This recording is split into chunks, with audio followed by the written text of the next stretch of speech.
Right. Sort of quickly read over everything.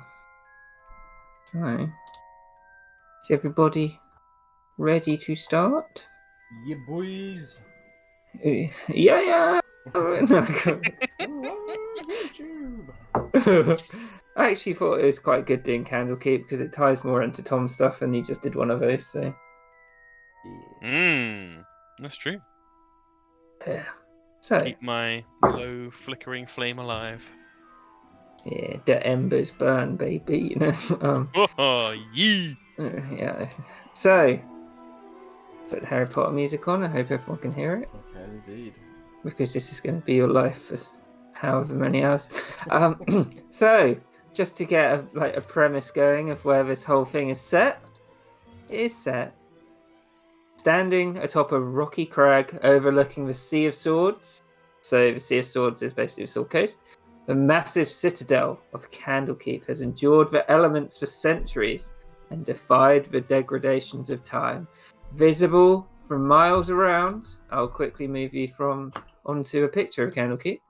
There you go. Let me just put Hannah's guy out as well. Oh, he's big. There we go. So, visible from miles around, Candlekeep has an eye-catching silhouette, a high wall interspersed with towers. This wall encloses a large space from which more towers rise. Those who behold the edifice say it looks like nothing so much as a cake decorated with an overabundance of candles. And that's why I think it's called Candlekeep. Or the other way around. I don't know. Those who gain entry to the community as scholars milling around inside Candlekeep's walls, a place of enlightened conversation and friendly debate. No better place in the realms exist for those who have a love for or a need for knowledge, and who want to pursue such interests along fellow seekers, which is what all you guys are, from what So Candlekeep has the largest repository of written lore in Faerun. The seeds of an ancient sage named Alando the Seer. Those compiled divinations make up a tiny fraction of the accumulated knowledge and secrets contained in the library's vast collection. However, not all knowledge preserved in Candlekeep is of historical importance. The library holds thousands upon thousands of lost recipes, old songs, collections of folklore, and journals written by folks whose time has long since passed. The abundance of these ancillary works makes finding notable tomes an exercise in patience and perseverance. Fortunately, a legion of scholars and sages, called the Avowed, look after the library and remain vigilant in the care and cataloguing of all the knowledge it holds. So, you are starting off in a little tavern, which I just have to find the name of, called The Hearth. Yes, thank you. Which on the outside appears to be a small little, from the outside, the Hearth appears to be a modest tavern of sturdy construction, with warm light emanating from a pair of small windows on either side of the front door. Upon entering the establishment, visitors quickly realize that it's 3 times more spacious than on the inside, and we will zoom over to there now. It's like the TARDIS. So, can everybody see? I can indeed. Oh, Okay. these nuts. Okay, so we'll do a little quick introduction of who our characters are and why they might be here. I think for the sort of the ease of a one shot, maybe your characters have like slightly pre-existing relationships with each other, which kind of makes sense why they're sat around the table. So I'll introduce the NPC or DMPC, Dowdern Nask, who is a shy boy. He's very he'd probably be very closed off about his past, right, Tom? Yes. Specifically considering the things that happened in Tom's campaign. He would probably say he's from Phandalin, and he's got a what do you call it? Not a mentor, but someone who sort of pays you. Patron. A patron who is funding his sort of education as an avowed at the at Candlekeep. I imagine he's probably Kayla's probably similar, right? Is she trying to become an avowed? Yes and no. Kayla's a little bit different. She's from an order, like a cloistered community of elves and humans that have a particular interest in dragons, understanding dragons, using the knowledge of dragons. She's been sent here as a particularly promising pupil that they think could be accepted at Candlekeep. Of a dragon, just saying. And she kind of has a dual purpose, because I believe there's rumors, or maybe it's open knowledge, that there is draconic activity here at the keep itself. Yes, indeed, there may be at some point. You may even come across that. Woo! We'll do little one last because he's got the stuff that's going to drive the whole one shot. What about Muse, Hannah? Muse, he is a red tiefling. I think they're all red, aren't they? Apart from one's in critical.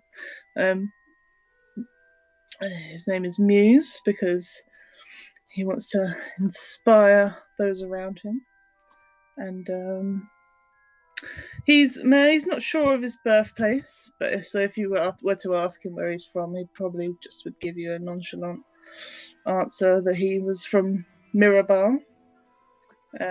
He probably wouldn't tell you his backstory. I assume they don't know each other that well yet. No, I think they all would have arrived about a month ago and they've seen each other around, and they might be a group of misfits who've just sort of naturally come together. That's what I assume.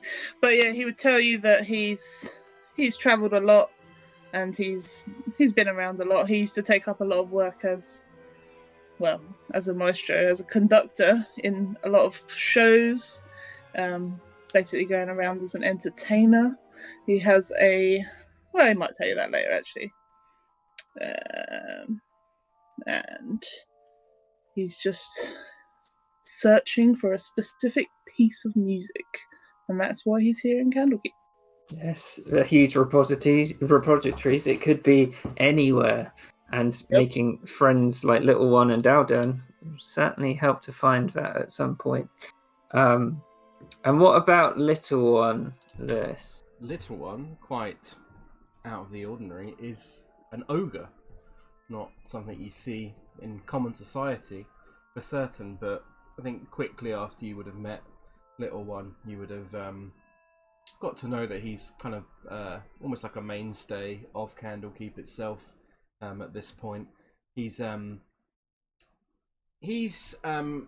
can probably see, and if you were at all versed in the arcane, and he would also happily inform you that he wears a headband of intellect, which separates him from other common ogres and the aggression that they often share. He's a friendly and intelligent soul. He's quite soft and he's quite can be quite quiet at times, but he's quite a well-liked figure throughout Candlekeep, and he's frequently seen in the Hearth, and people often stop by to recommend new books for him to read, and he spends a lot of his time reading. He's delving into trying to understand different spells and magical arts, and trying to learn like alchemy from some of the different books here, and yeah, that's his kind of main point of interest at the moment. So, Little One, one book that has really sparked your attention recently is a book called The Joy of Extra-Dimensional Spaces. Okay. which was donated to the Candlekeep with the rest of their library by a mage called Fistandia, who had an untimely disappearance. Her whole collection was bequeathed to Candlekeep in the appreciation for many years she spent in the hallowed halls. You would know, little one, that this book is a treatise on extra-dimensional spaces, similar to those created by Mordekainen's magnificent mansion spell. This information on its own isn't worthy of note, but Fistandia made many personal additions to this in the margins of this book. And I think I'll show you that. And you know that within the Great Library itself, an avowed called, what's his name? Matrius he's been researching this book, and you know that he's been making some significant progress. And well, it seems like the sort of thing that you might want to read yourself. Yeah, you definitely would. Yeah. So that's sort of the premise for the one shot. Okay. Is little one actually large size like that? Yeah. Don't know. He might. What's he sitting on? A barrel. Ah, very nice. Yeah, I imagine they would probably keep a table open for him specifically with a barrel just for him. No. Yeah. From what I read in the book, he spends a lot of time and just hanging out in the hearth. Yeah. So I think it would be little one trying to push on everyone else, like why he wants to find this book and how it could be like very interesting to them. And I guess that's how we will start off. Yeah, sounds good to me. I'm thinking, can I start off with a wand of conducting? Of course you can. Yeah, so little one would be turning the pages in this book, and he says, "It is quite the fascinating read. You all should take a look." Oh wait, he wouldn't have the book. He just knows about it. Book. Yeah, he knows that an avowed in the Great Library called Matrius has it. An avowed has the book in the library, Matrius. I would very much like to get my hands on it. What's the book about, little one? It is a book about... It is called The Joy of Extra-Dimensional Spaces. It is a treatise on extra-dimensional spaces. You may have heard of the spell Mordekainen crafted, Magnificent Mansion. It has some similarities. Dowden nods, and he's like, if Fistandia was using it as a study, maybe she left a lot of her own works in there. Quite. I think it is very much worth looking into and exploring our interests and furthering our education at the library. What do you think, Kayla? Sounds fine. I'm not particularly no offense, big man. She kind of looks up at the size of little one next to her. She herself has got quite a short gymnast's build. But doesn't really sound like my kind of thing. But I'm always up for a wander. Sitting here is making me feel a bit stiff. She kind of overtly stretches her back. Dowden looks at Muse and he's like, there could even be the piece of music you're looking for in there, Muse. You never know in this place, and well, little one seems to have his head screwed on, or at least he looks at his crown. That's very kind of you, Sir Daldon.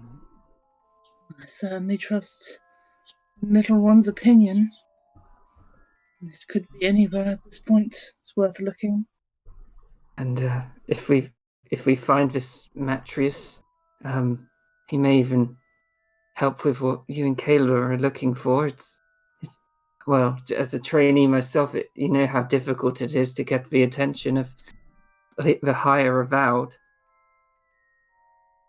How are we going to do it this time? So, little one, you'd know where Daldon knows where Matrius's study is. I believe, Sir Daldon, that you know when Matrius's study is, correct? I do. We can always go and, well, it's out of hours, but we could always go and have a look. I see no reason why we shouldn't. An adventurer and a researcher should always be willing to look for new things to pique his mind. Exactly, little one.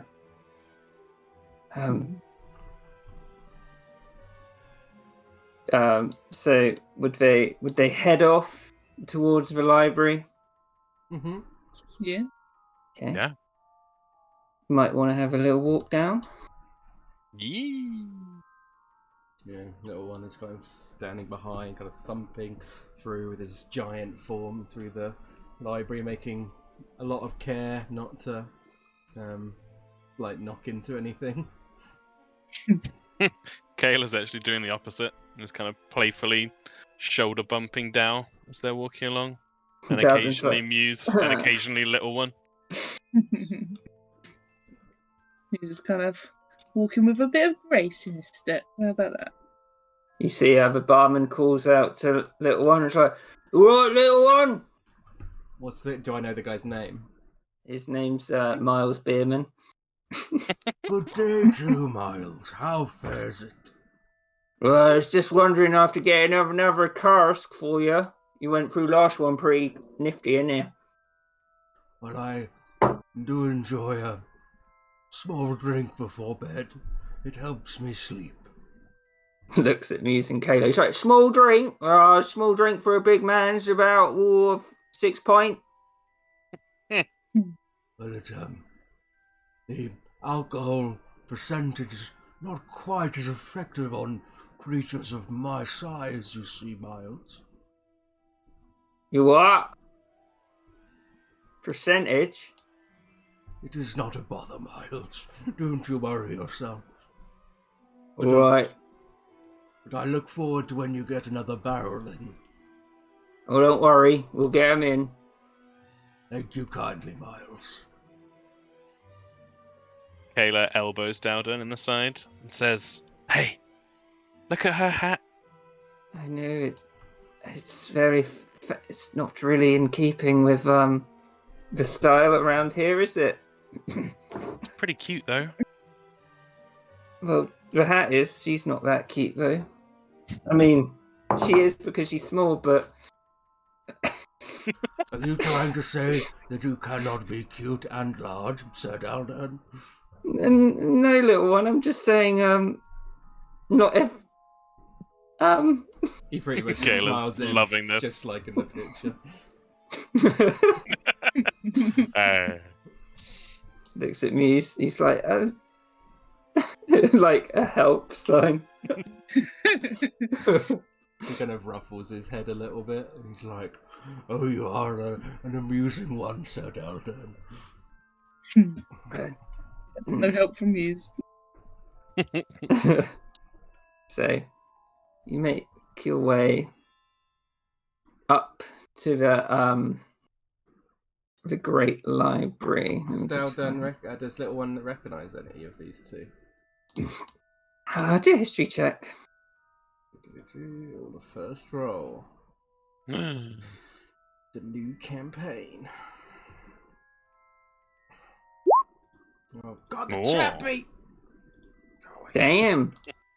20. You would recognise this woman as a woman called Aubrey Alexander, who is an avowed at the at Candlekeep. You also recognise this as Manchego Moldo from Waterdeep, who's been here the past week doing some research. You're not quite sure what about. She seems to just mostly keep to herself. You've heard she's here, but you haven't seen her in the bar area. But she seems to be in this area. Like they've got these two wings, which obviously people take their research material so they can drink and study at the same time. Has Little One met either of them before? He would have met Aubrey, but he wouldn't have met Manny. He would just nod into the room and say, "Good day to you, Miss Aubrey." Aubrey holds up her hand. She's like, "You working on anything interesting, little one?" We are going to look into a book that's supposedly recently arrived in the library. The Joy of Extra-Dimensional Spaces. Look out for that Matrius. He's a bit of a weird one. He was under me a few years ago. He's a bit of a crackpot. Kayla raises her eyebrows at Dowdo when she says under me.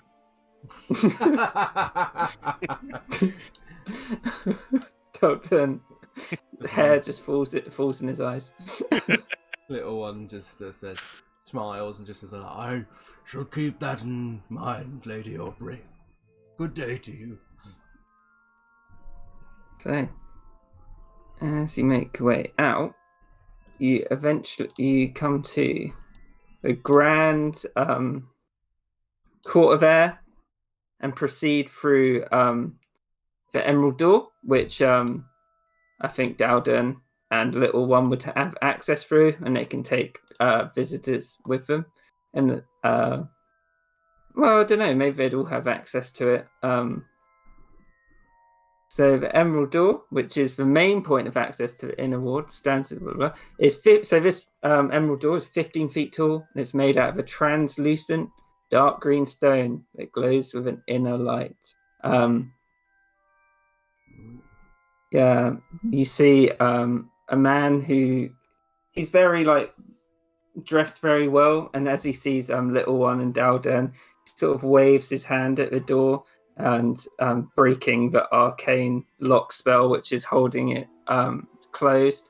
He gives you both a nod as you make your way through. does Little One recognize him? Yeah, he's just the keeper of that Emerald Door. He doesn't talk much, but he recognizes you and he gives you a slight smile as you go through. Yeah, Little One would address him by name as he does to most people and just say good day and pass through.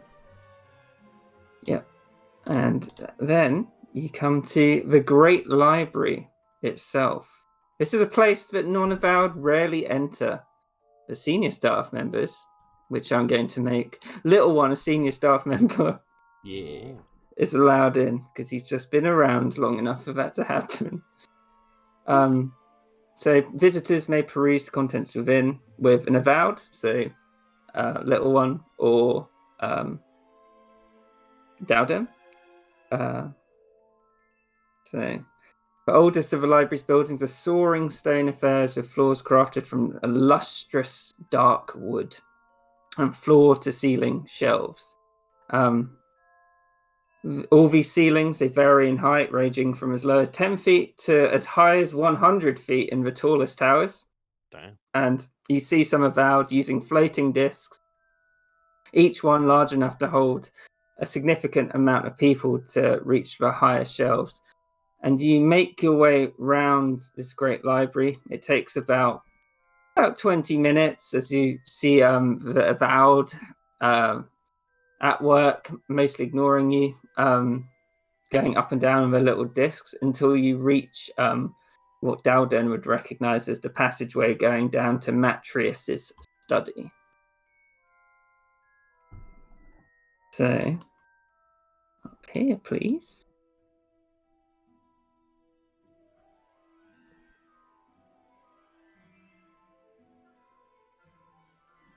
Where? Sorry. Yeah, there.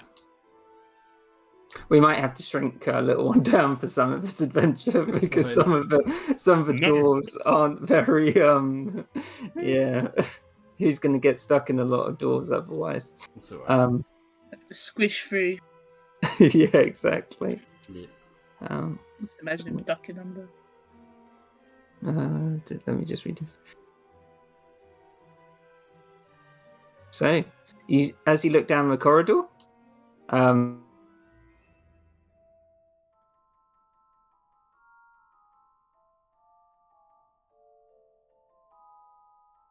Ooh, did I lag out? No, it's not you. Oh, Hmm. good.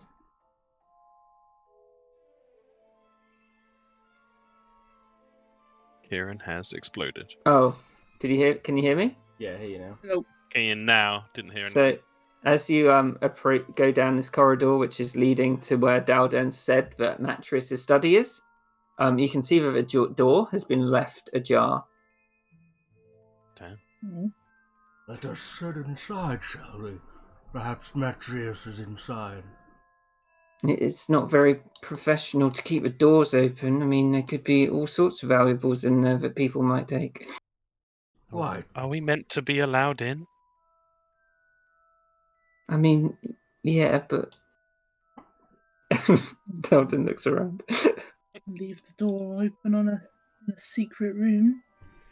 So that a Okay, little right. one kind of Well knocks done. at the door and just says, Matrius, are you in at all? and just starts walking in. So, as you enter the room, you find it unoccupied. Mhm. You can see that there are large bookcases. There looks like a desk where someone's been working recently. It's quite and compared to like a lot of the rooms you've gone through, this room's quite unimpressive. Mm-hmm. I do not see him around. Perhaps we should look for the book itself. Is there any of these candles are on? Like he's recently been here? So do a quick Arcana check, Muse. Mhm.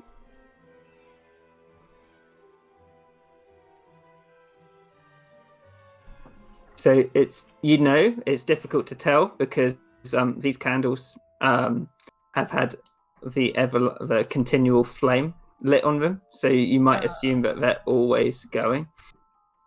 Okay. Little one is gonna like walk up to this globe and kind of just like flick it with his finger and make it spin round. Yeah. So with this globe, it seems to be only 3/4. It looks like there's a completely unexplored region that they've just completely left off of it. I'll remind everyone the book is called The Joy of Extra-Dimensional Spaces. Certainly. Do you know where it could be? Would I he have imagine had it it's out? somewhere around here. And don't worry about old Matrius. Research is meant to be fun, you know. I'm sure he won't mind us taking a peek. Look at the So- table. See if he had it out then. So on the table, Muse, you can see there's a book. It's got a thick cover. You can see ornately tooled leather and gold filigree on the edges of it. It looks quite imposing, but at the moment it's open. Okay. Kayla jumps around the corner in a martial arts pose. Wha! And you see a crapped out old armchair. She's like, oh. There's nobody here. Well, let's keep our eyes peeled for the books, shall we? Anyone have There's a any lot luck? of them. So Muse, are you looking at that book more? Yeah. What is the title of it? So do you close it so you can see the front? You probably wouldn't close it completely. He wants to keep it on the page that it is on, because that's rude, closing people's books. Yeah, exactly. There is no title on the book as you close it. You can tell that it is a beautiful book. It's got a bust of a man on it, and you can roll an Arcana or History check to work out if you recognize him.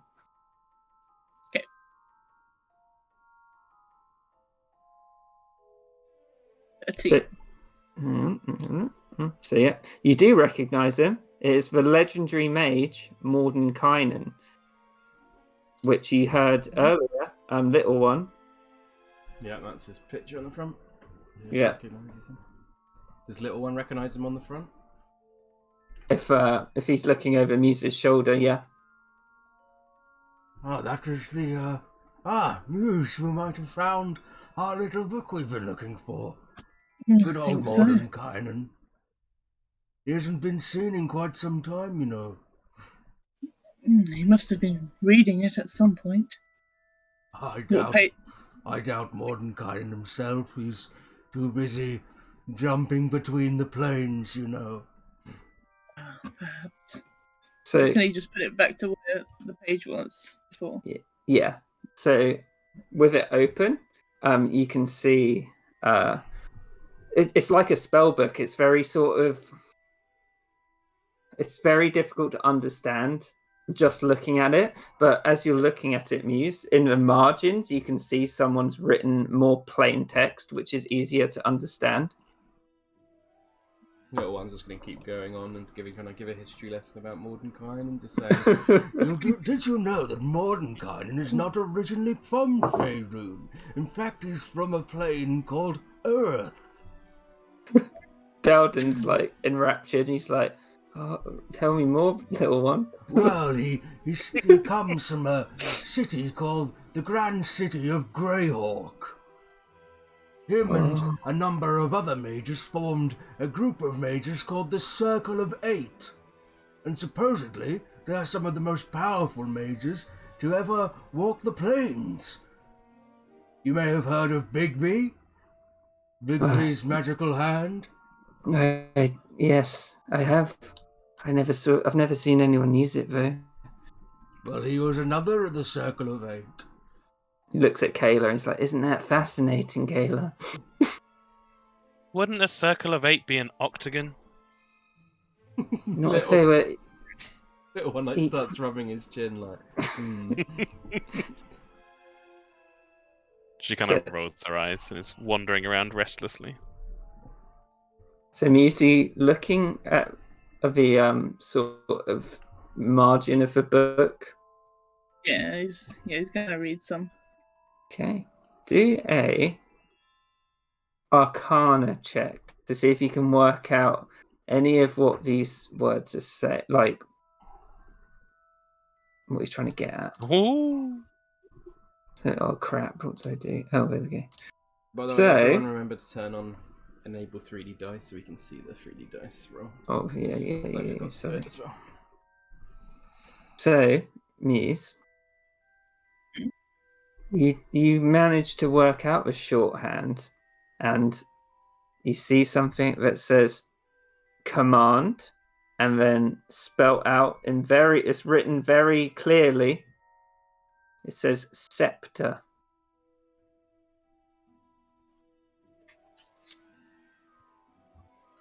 Okay.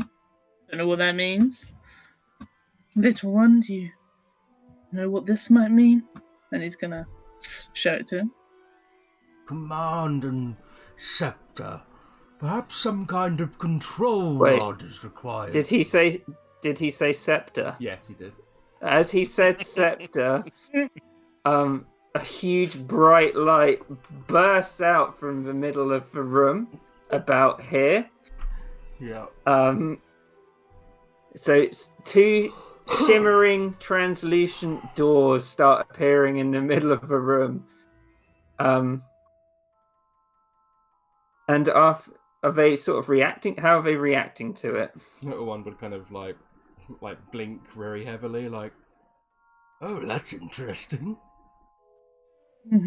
Kayla does a backflip, lands in a martial arts pose.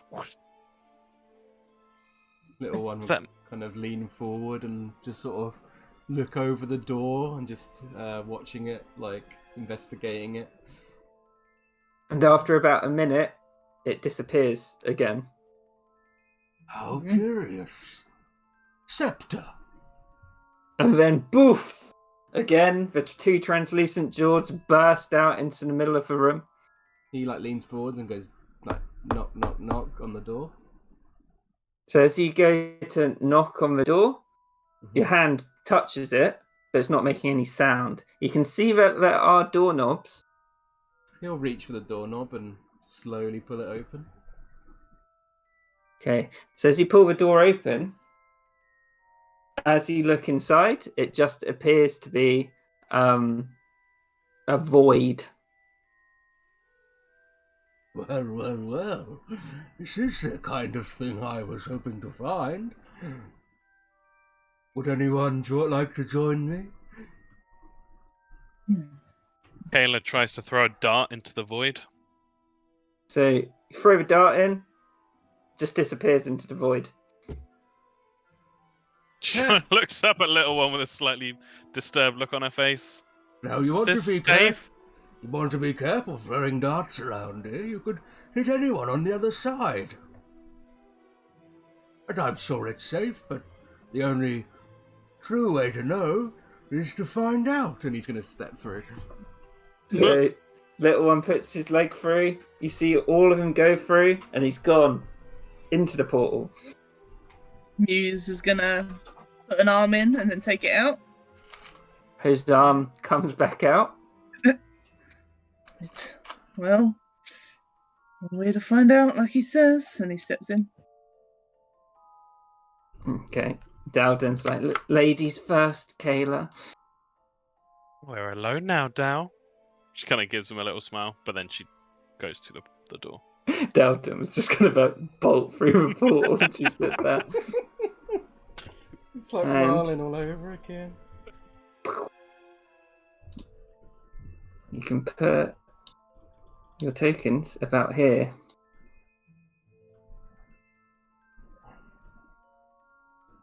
This is where we're going to have to shrink little one down. Yeah, totally fair. Right. So I'll tell you where you find yourself.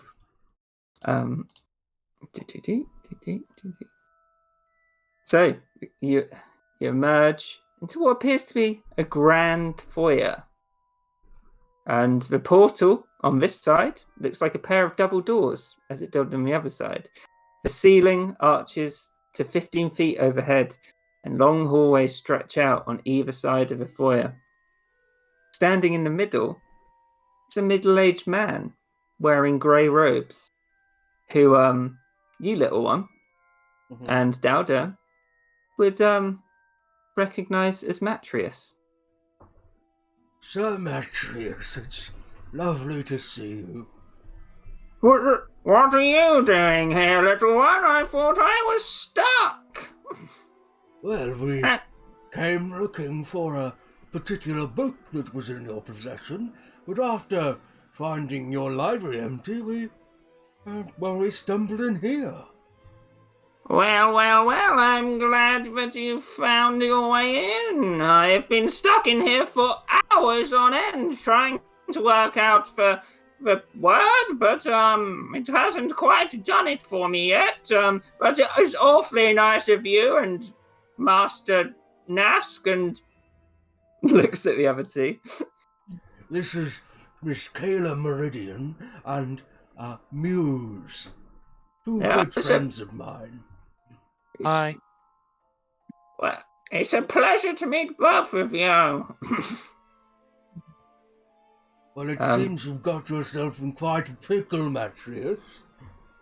He puts starts tapping his chin. He's like, well, this place must be a treasure trove of information, and now I have some young individuals who are aspiring for greatness. Looks around. Who may be able to help me out here. If I went on the other side, I could keep it open while you explore. If that sounds agreeable. I think that I would love to give this place the little exploration. Yes. Anything to broaden the mind, as they say. So he's like, I even found this, and he holds out a. Where is it? He holds out an intricately carved figure of an imp, and he's like, I need to take it back for study. It's not the sort of thing you'd find in a usual modern kind of mansion spell. Well, how interesting. Well, if you're willing to investigate this place for me, I can always be of. Well, you're all young. You must all have need for research. I can always help you with that, being such a well-placed about myself.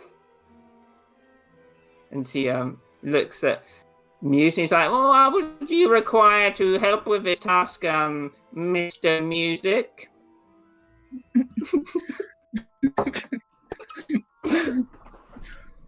Mr. Music. Well, you've suddenly got me pinpointed. It would be helpful if you could direct me to. God, what is it called? You know, where you just get a sheet of music with like the thingies on it. Oh God, thinking stave, but I don't think that is it. I don't know. But you know what I mean. So that thing. Yes, I know the curator of that section very well. I could always get you in there for a few hours if it was agreeable. What exactly are we exploring? You know, this place was Fistandia's personal study. There must be many magical artifacts and curios in here.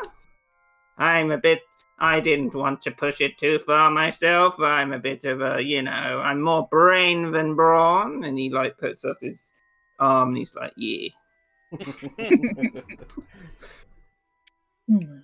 Well, I'm always looking for future research projects. This seems like a fantastic start. What Puts say his you, hand- Kayla? She kind of scratches her chin and looks at Marius and says, there must be a wealth of tomes on draconic knowledge, sir? Yes, of course. They are very intelligent beings who we do not fully understand. I can probably help you get in there as well. She looks back at little one. Good enough for me? Puts his hand on Dalden's shoulder. He's like, I'm sure you could find something in here to add your feast on, young Mr. Nask. And Dalden's like, yes, of course. I did have my own ideas. Well, find it and I will be your mentor. And this token's wigging me out so much. It looks like a really oddly casted Brad Pitt with his hair back. That is. so he's like, incredible. so you're willing to stay in here and look? Yes, I'll be just outside. You didn't happen to see my dart, did you? He looks at the wall over here, and it's planted into the wall. Ah, thanks. She leans over Dal's shoulder and takes the dart out of the wall. Dalden away, but you see Matrius go out, and he steps through a portal, and you hear a "Ah!" and the doors just slam shut behind him. Oh, Natrius, what a funny little man he is. Yes. Well, I say we've got quite a little adventure on our hands, wouldn't you say?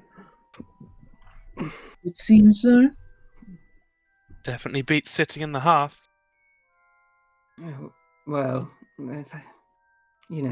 sometimes being in the half is all right. It's not too bad. Yes, The sometimes. right company.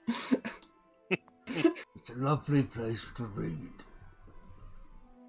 Exactly, little one. So, as you're looking around, Mm-hmm.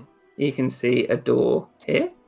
You can see a door here, here, here, here, here, and a staircase here.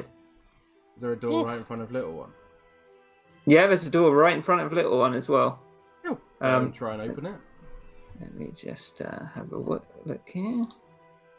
God, it's so different running things from the book. Yeah. So, this door is left slightly ajar. Yep. Little one will push it open. Okay. So he pushes it open, and I'll tell you what's inside. So as you peer into this room, the entire far wall of this room is a foot-to-ceiling bookshelf. Even more books are resting on several large scarlet armchairs and small wooden tables, and there are several paintings on the wall. A fluffy black cat is curled up on one of the chairs. Little one will go and approach it and go, Well, aren't you a sweet little one? and kind of reach down to go and try and pet it on the chin.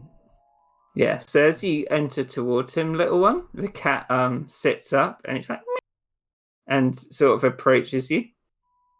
Yeah, he's just going to try and pet it, and he's like, Oh, you're so very fluffy and what a lovely little boy. Yeah, and he sort of hops down and stands sort of on the floor next to you. So, and anyone who can see the cat can do an insight check if they want. Kayla's trying to squeeze through the door frame. She's like, get your butt out the door, little one. Apologies, Miss Kayla. Yeah. oh no. That's a -2 to my wisdom score, so it's a 7. What check are we doing? Insight or nature. Kayla's good at insight.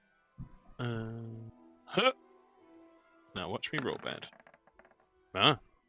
So, Kayla and Muse, you can both tell that the cat looks like it's pretty hungry. I don't think Muse can tell that with a 6. But...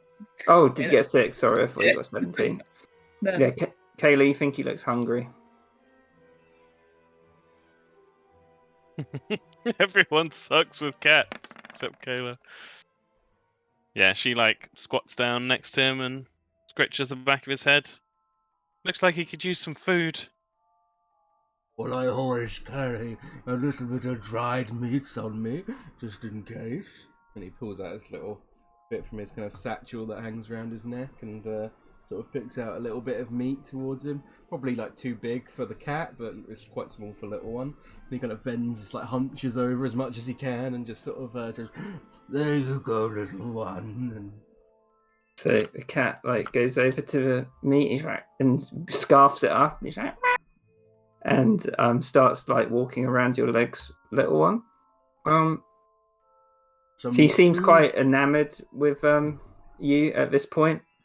Some food for little one from little one. Things that you noticed while standing in this room. You can see there are 3 paintings hanging on the walls. Mm-hmm. There is one, a landscape scene with a large green dragon emerging from a grove of pine trees.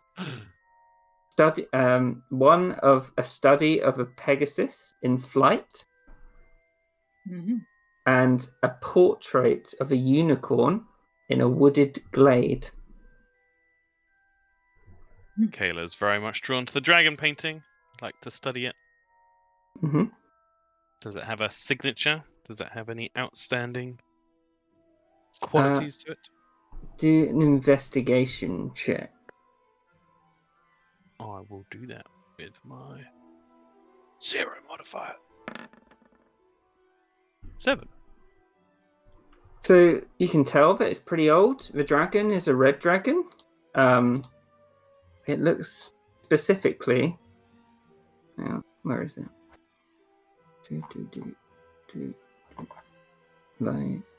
Where is it?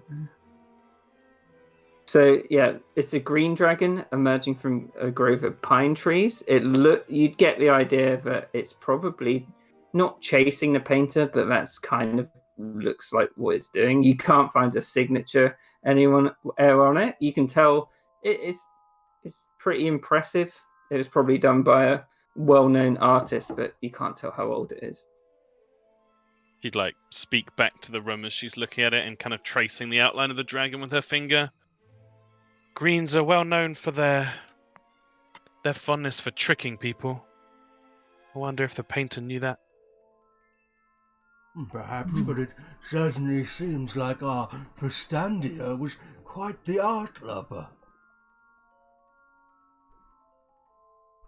They are beautiful pieces after all.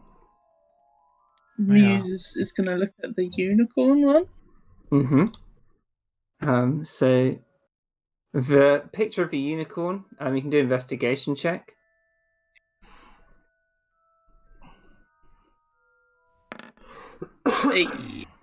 So by itself, it's just a beautiful picture. You can't really tell where it is in Faerun. You assume it's from somewhere in Faerun, but you don't really know where.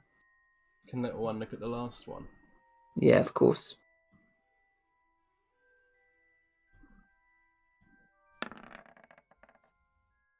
$14.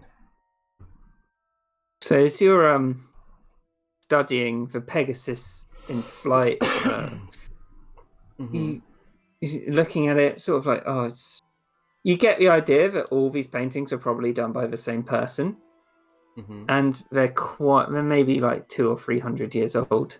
But in the whiteness of the Pegasus, it almost reflects from where the cat was sitting, and you can see as you turn round what looks like a book sitting on the chair. Something our little kitty was sitting upon. Then you're going to pick up the book and just hands it to Dowden and says, "What do you make of this, Mr. Nask?"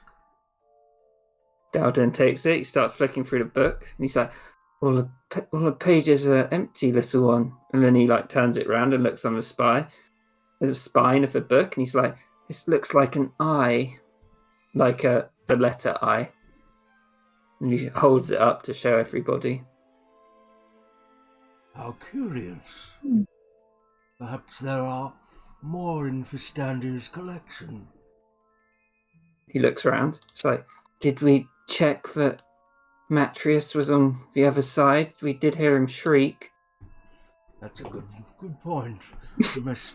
Matrius is known for his trouble, but let me double check. and he's going to try and walk out over here and just call out to Matrius.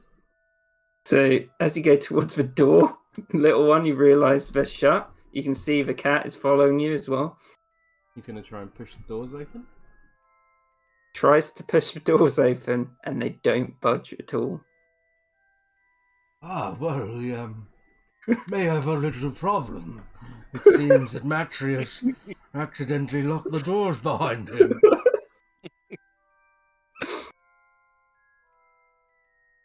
Wait, really? You're not joking? He's probably fallen and knocked his head. That Matrius is quite the clumsy fellow. We're trapped in here. We're trapped in here. It's our best chance to put our heads together and learn some things, and perhaps if we think hard enough, we'll figure out how to escape. Dowden looks visibly scared. Yeah. No one looks excited. Hopefully before we don't run out of water. Well, I've got my water skin on me. Muse, do a quick intelligence check. You look at the cat, and the cat looks like healthy as ever. They must be getting their food from somewhere in here. Though the cat is healthy, not dead. That's a good point. Kayla looks on this bookshelf.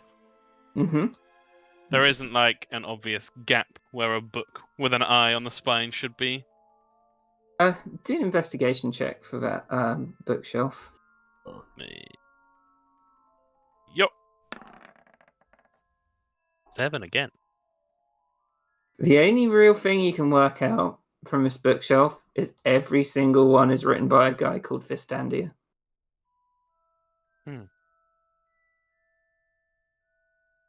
Is it a door back here? That is a hidden door that I shouldn't have put on. Damn it. So what would we see? A wall?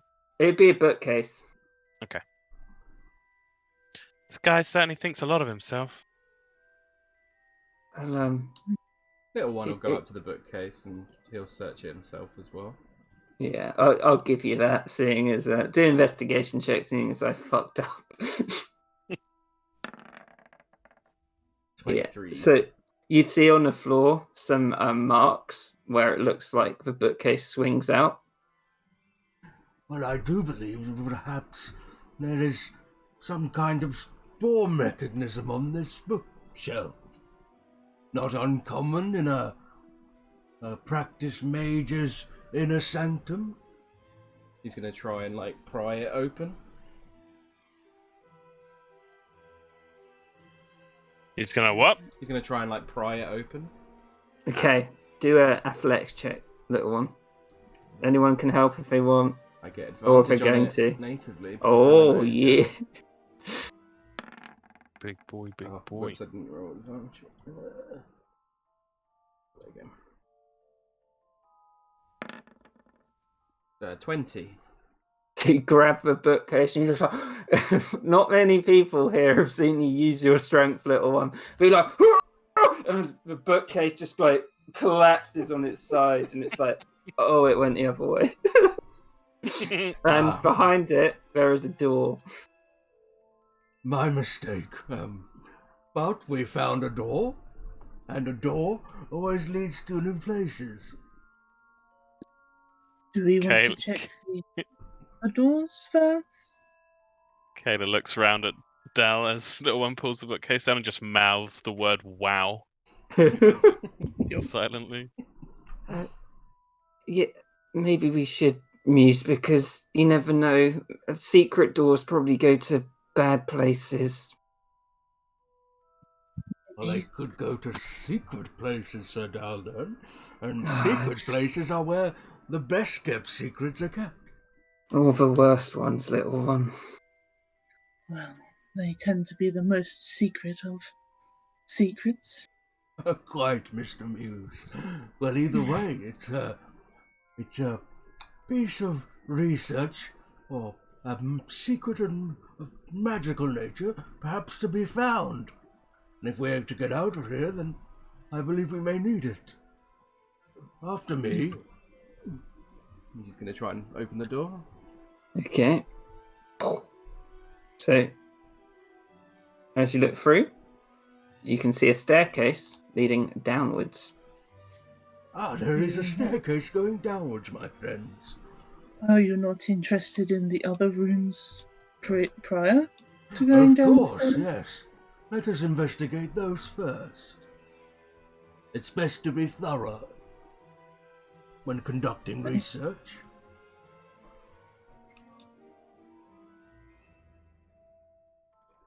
So you can see, little one, the cat is following you. Mm-hmm. Oh, you are a fluffy little fellow. Kayla's going to try and open the one right at the end of the corridor. Yeah. So, okay. So Kayla pulls it open, and you can see outside a patio. Yeah, she stands out on it. So, a semicircular patio paved with grey flagstones is nestled against a building. It is lit up by the swirling indigo miasma that surrounds the mansion. Well, this is quite the sight. How So- beautiful. Where is this? Well, the book was called The Joy of extra-dimensional spaces, so I would discern that we are in a different dimension, Mr. Daldern. Puts his hand out into the miasma, sort of shakes it about. How does it feel? I'm not sure. It feels almost cold, but not bad. Like an ice cream. Well, maybe flavorless ice cream. I'm more fond of strawberry myself. He's going to stick his hand in a little bit. So, feel it. It almost feels like the heat is just leaving your hand. It doesn't feel bad or horrible, but you get the feeling you do not want to step into that place. Well, I think, while a little bit of ice cream is good, you don't want to overindulge, so I do not recommend any of us step into the miasma. We could have some destructive results. I kind of want to try something. Me too, Kate. I mean, What were you Fuck to him. thinking, Miss Taylor?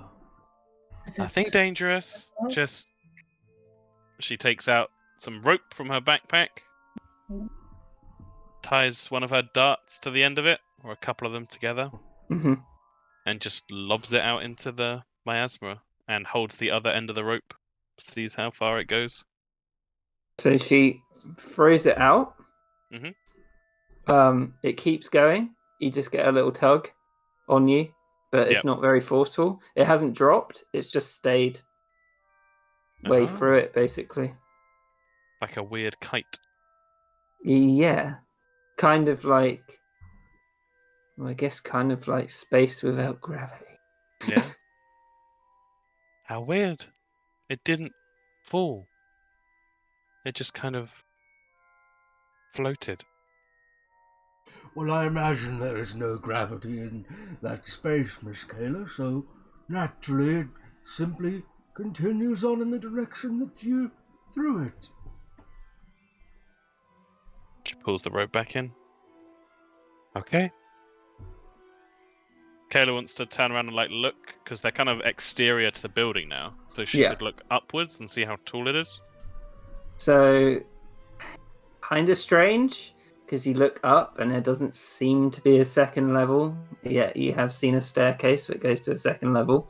It Ah. just seems like a roof, a very ornate roof, albeit, but you get the feeling things don't quite work like how they do in the physical realm here. It's Should have like called it Mordenkainen's Magnificent Bungalow. very good, Miss Taylor. It reminds me of the hearth. Did you know that the hearth is bigger on the inside than it is on the outside?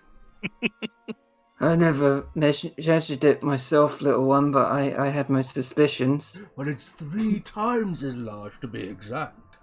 Wow, how do they do that? 3 times as big? It's a extra-dimensional space, I believe, much like this one. So when you pass into the hearth, you are really passing in to essentially a demi-plane.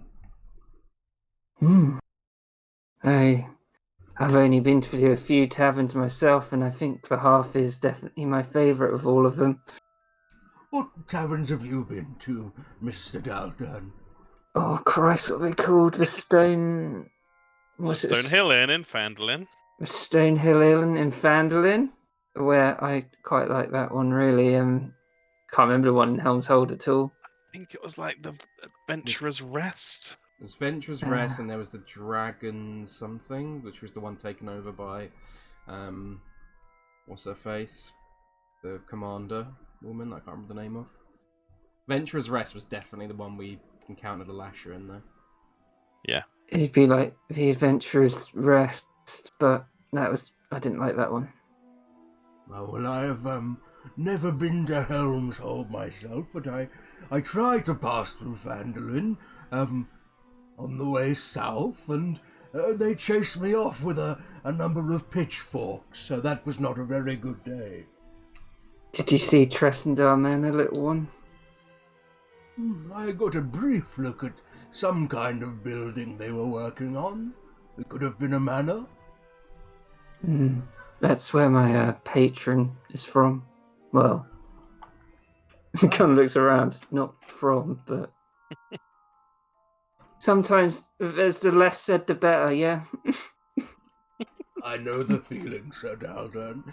Well, before we stand around and maybe become part of the miasma, perhaps we should search one of the other rooms. How about this one?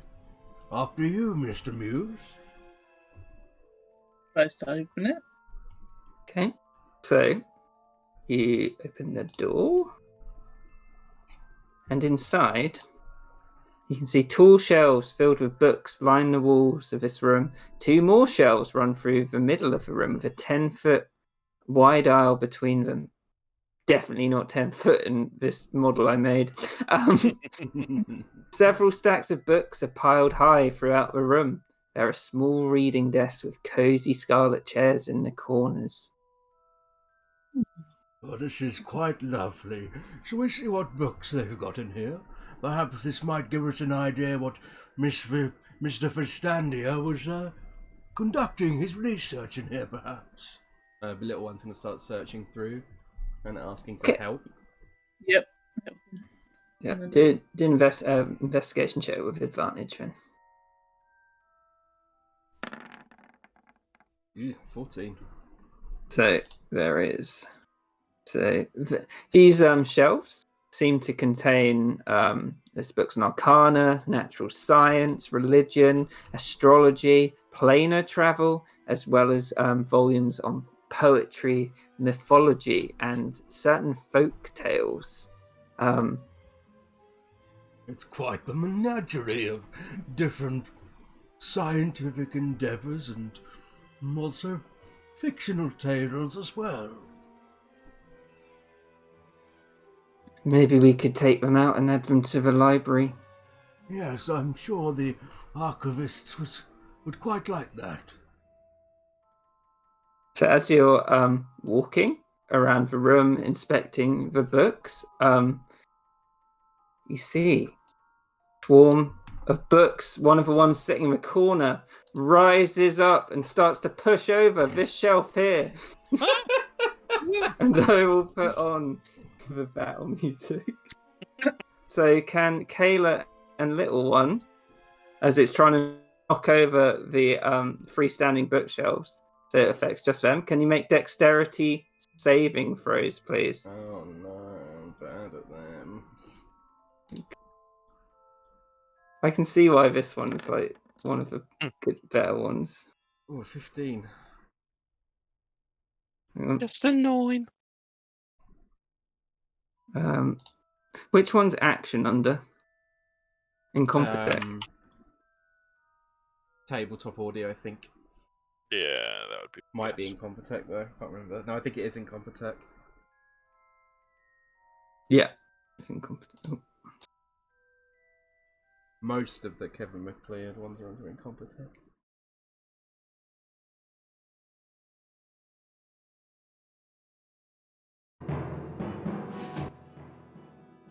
Got a Channel Tom's campaign.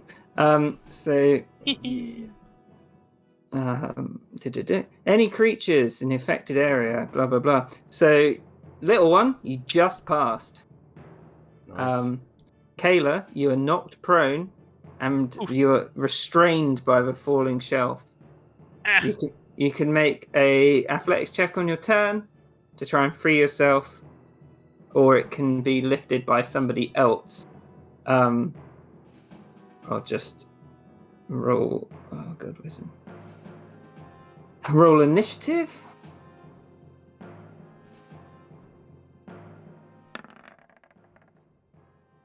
Oh, nice.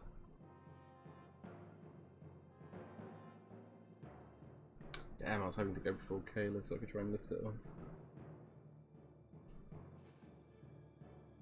I got this with my 0 modifier.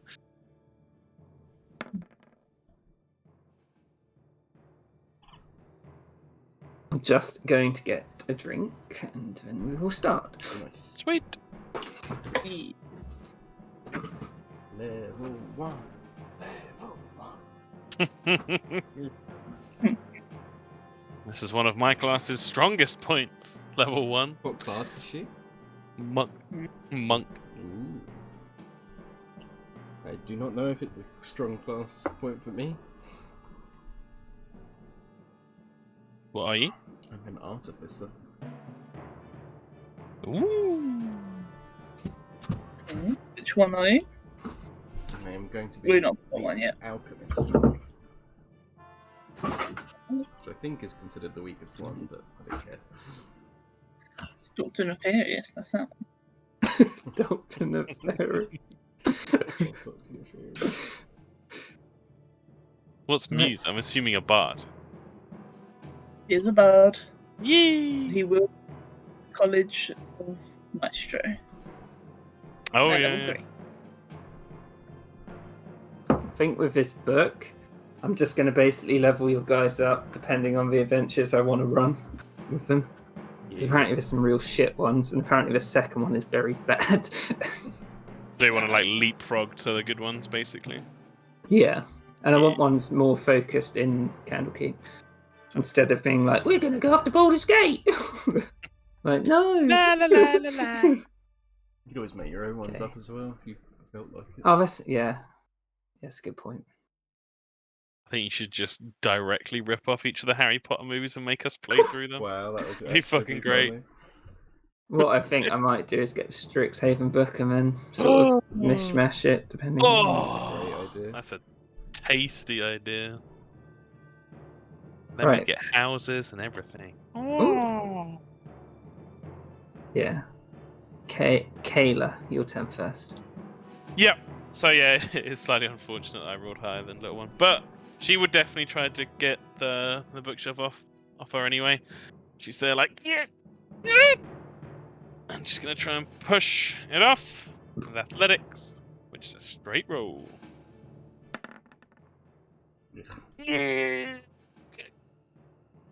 So yep, it's not enough. That's my turn. Little one. Little one's going to try and lift it off of Kayla. Athletics check, right? Yep. Gets advantage because it's an ogre. Ooh, 15. You struggle and you're like, Kayla, and throw it off. Thanks. I'm just going to step up to here as well.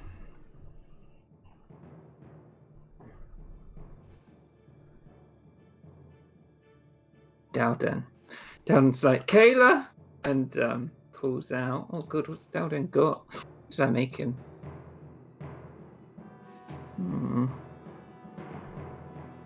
He's going to use his bonus action to mark the books.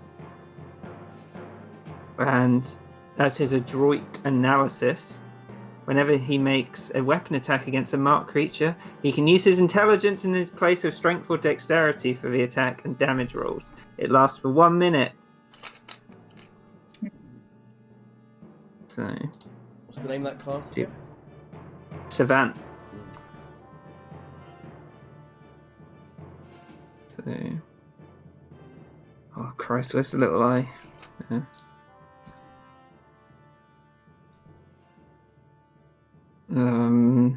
Then add.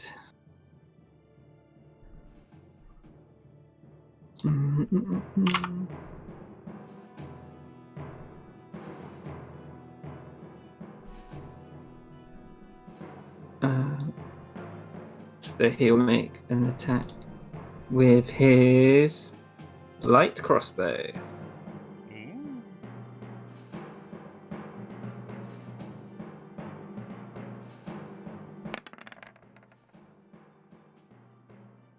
Yeah.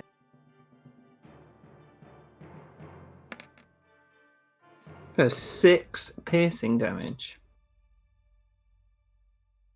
As one of the books goes and he cuts it out of the air. Sure. Muse. Muse is just going to come in with his rapier attack. Very unbardish. So rape is very bardish if you ask Pierre. True. So you try and poke one of the books through, but you off the stonework in the behind it.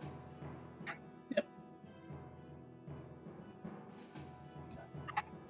And then swarm of books. Swarm of books is going to 1-2 little one, 3-4 Kayla, and 5-6 Muse because it's dumb. Yes. So it flies over to little one. Hang on, let me see what it does. Swarm. I was going to say I have the best AC. So he's going to move onto your space, Yeah. and it's going to use its book club. Fuck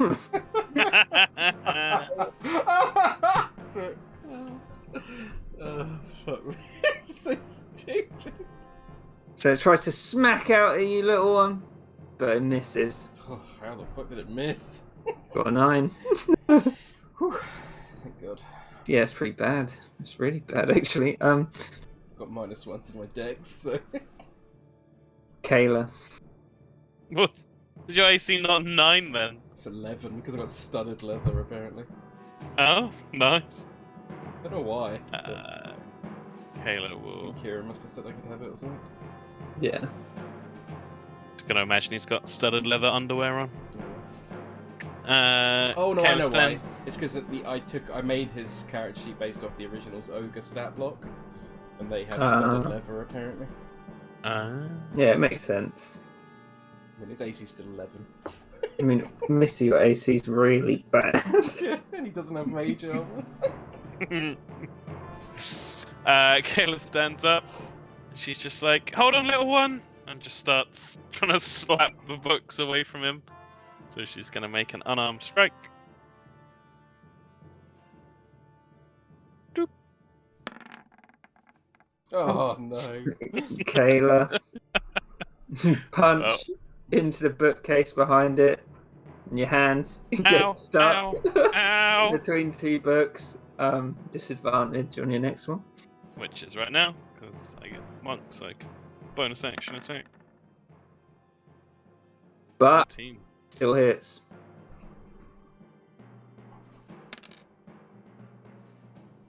Three damage. Oh, sorry. Sorry. It's on little one, but I'm going to put it here. Yeah, that's what I always do. Swarms are too annoying on Roll20. Yep, she's staying there. Little one. Little one is going to reach onto his back and pull out from the sling that he carries with it a great club. And he is going to cast Booming Blade. So he makes the regular weapon attack.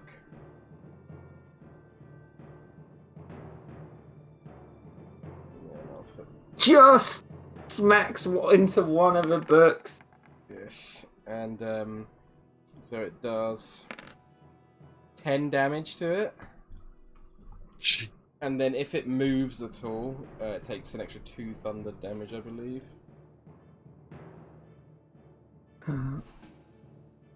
Yeah, if it willingly moves 5 feet until the start of my next turn, then the target takes 1d8 thunder damage. Dowden. He's got his crossbow out.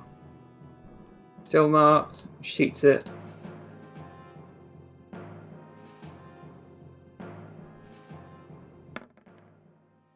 Shoots straight into the wall. He's like, "Oh, bugger."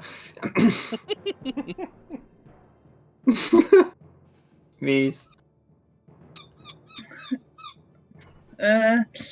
If it's alright, I would like to flavour Vicious Mockery to be used with the Wand of Conducting.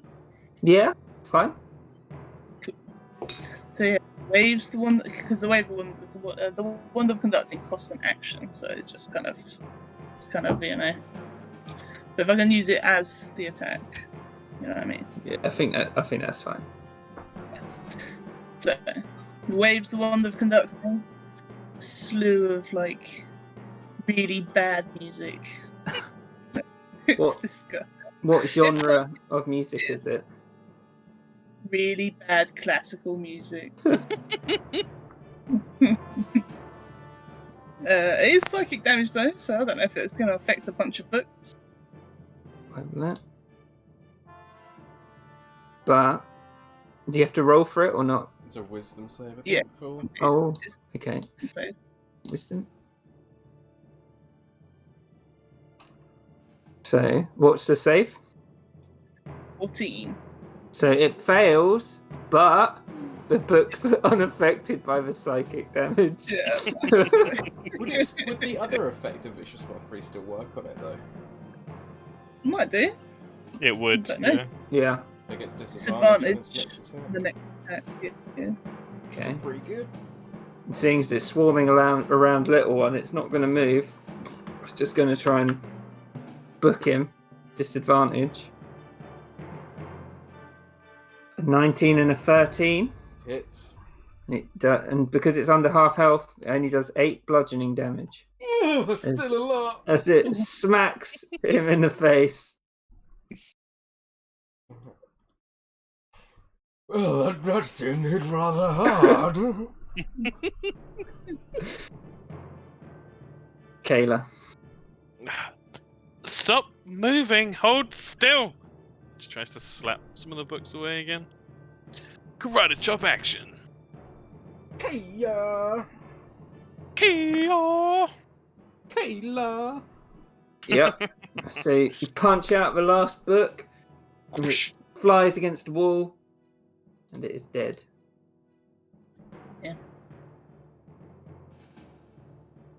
Your bonus action high five, little one. Good job, Miss Kayla. You really showed those books what for. You did most of the work with that thing. She points to the great club, which is like the size of her. Yes, Yes. I carry it wherever I go. You can see little one looks slightly sad when he says that. Oh. I guess books are more powerful than the pen and the sword. And he like does a shit-eating grin around everyone. Very good, Sir Daldan. But it is true. Knowledge is the greatest weapon. Speaking of which, He's gonna cast Cure Wounds on himself. Ooh. Nice. 18. Nice. Back to Up to full. Perfect value. What the hell class is little one? Is it? He's an artificer. Oh, okay. I didn't look. So it wouldn't be like glowy cleric curings, it'd be like sparky Yeah. artificer curings. Just way cooler. I must say I didn't expect live books. well, you must always expect the unexpected, Mr. Muse. And in a place like this, there could be many more dangerous magical artifacts or effects. What are all your passive perceptions? I mean, it's probably awful. 8. 13. 12. So, Kayla, on the floor where the books fell, you can see one of the books. There is a book similar to the one that Daldan picked up earlier, but it has the letter R on the spine. Hmm. Yeah, she picks it up and sort of mutters to herself, "That saying never made any sense to me." But she tosses the book towards Dowden. Okay, I'll keep track of what books he's got there. I and R. Ew. What letters were there? An R and I. This reminds me of a game that Miles told me about. That apparently they play down in Baldur's Gate. They call it the Wheel of Fortune. You have to guess the letters when only a few are available, and guess the word from seeing the few of the letters. Quite ingenious, really. I Where does- had it. Dalton's like, no, go ahead, Caleb, go ahead. Why does the wheel come into it? Well, you see, I think they have this large wheel that they spin around, and it lands on different numerical values, and they bet on the different things, and you can win different amounts of gold pieces. That sounds complicated. We should set one of those up at Tressendale Manor for the Squire's Day. And he looks like, It sounds like a fun idea, Sir Dalton. I would love to visit the Stressendar Manor, perhaps with a little entourage that the townsfolk might not see me as an aggressive threat this time. Well, my patron's always on the lookout for talent. Well, yes, I am needed in Candlekeep, though. I have lots of research to do, but perhaps one day I will go back on the road. We should, I guess these books might be our way out of here. Yes, I'm beginning to suspect the same thing. Let's have a look round the other rooms, shall we? Certainly. From an R and an I, what do you suspect already then if you're playing this Wheel of Fortune? Well, it Maybe. could be fur, like a tree. Could be right, because the books are written. Ah, very clever, Sir Dalton. Could be riddle, like the one we're solving now. It's a Miss good- Taylor, it's we've a got good some point. brain boxes in here.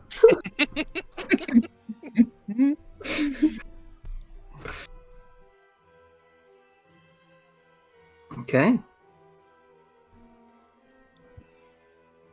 can see the cat is still following. Yeah. Oh. He'll want to Kayla pick him wants up to- and put him on his shoulder. Okay. Yeah, we'll say he's on his shoulder then. Kayla wants to kick open this door. Karate Okay. chop hands at the ready. Let me just see what happens when you kick open the door. Roll an athletics check to kick down the door.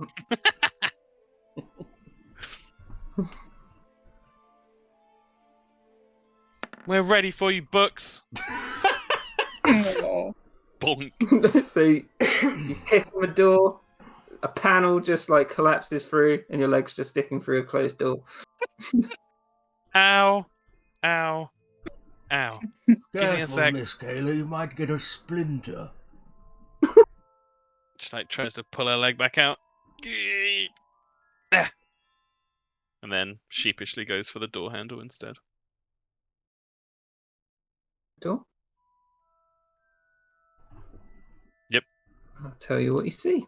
Ooh. So, this room contains a battered wooden mannequin and a weapon rack holding staves and daggers, all lit by indigo-tinted lights streaming through a window, which he put together as a strange miasma outside. The floor is stained and scorched. At the far end of the room, a broom hovers in the air, sweeping the floor by itself. And I'll show you that. Now, careful, everyone, because you see these scorch marks across the floor. Perhaps what was the fucking name of the person again? Fistidia.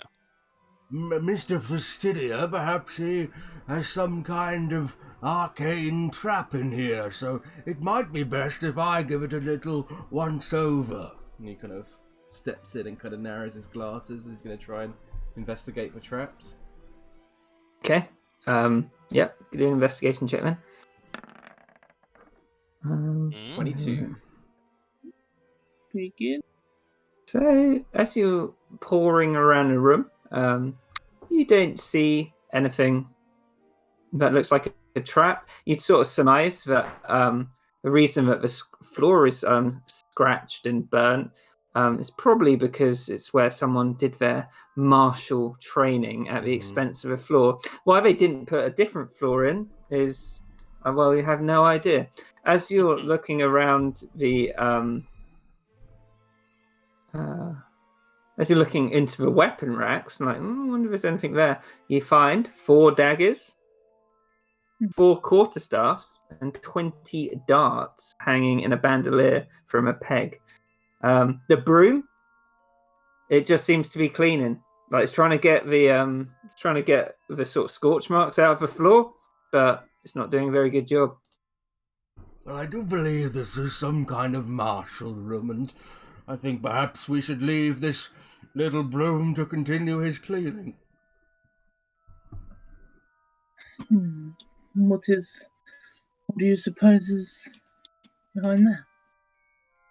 As you look through there, Muse, you can see it's a window, and it's just looking at the miasma on the other side.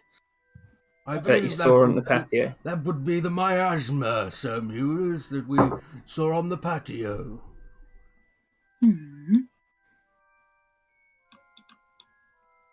Kayla wants to pick up a quarterstaff. Yep, of course. And she wants to go over to the dummy and just start So beating it up with the quarterstaff. But before she does that, does it look like it's been used by anyone else? The quarterstaff. No, the dummy. The dummy definitely looks like it's been pummeled to shit before. It looks like it's been scorched. It's much like the floor. Okay. Perhaps this is where I can't remember this fucking guy's name. Fistandia. Practice maybe the more martial capabilities. You know, it's a good idea to keep not only the mind trained, but also the body. I do try, little one. Very good, Sir Daldon. And might I say, your muscles are looking rather larger than I saw them when we previously met. Well, you know, my patron's got a lot of friends, and it's only really, what he learnt off them. And yeah, I mean, it's not since I came here I started working out more. Definitely not. He looks around. Well, You hear a stifled giggle from inside the room. Well, it's certainly paying off. I'm sure you'll be impressing all the boys and girls in no time. But it's more for myself. Well, and if you're a boy, aren't you? Or are you a girl? I'm not sure. It's quite hard to tell from my kind. You humanoids look awfully similar. I'm a boy, little one. I know the long hair can be off-putting, but... Oh no, it's not the hair. My eyesight is not the best, to be honest with you, Sir Daldon. Even these glasses are just for show.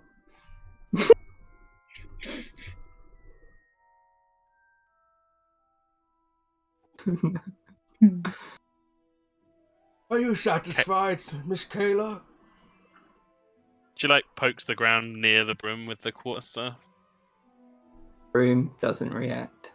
Yeah. She takes the bandolier of darts. Mm-hmm. And just slings it over her shoulder. Just I can always give it back, but this could come in handy. Well, we may need it if there's any more of those bad books.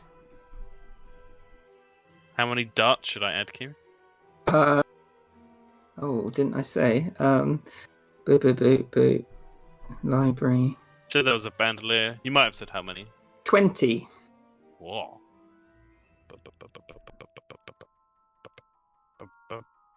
Yeah, she's got a fucking dart ammo belt on now. Nice.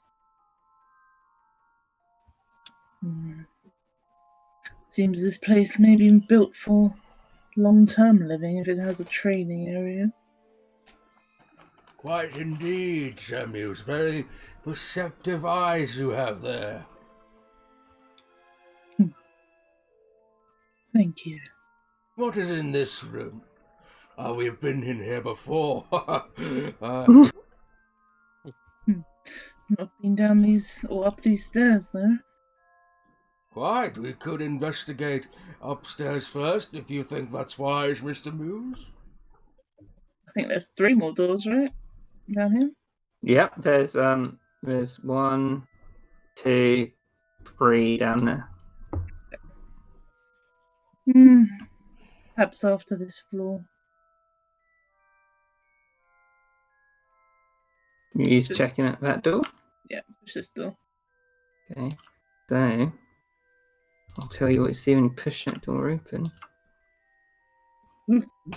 So,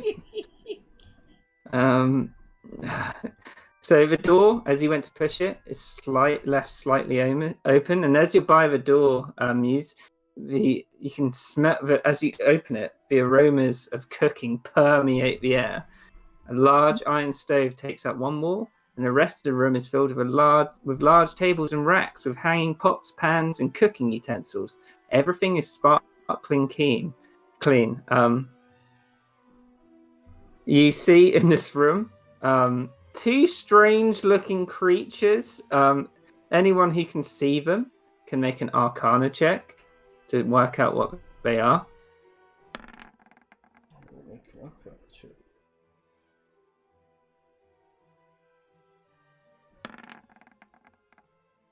22, baby. Oh, no, 19. Sorry, that was investigation. I'm quickly reading.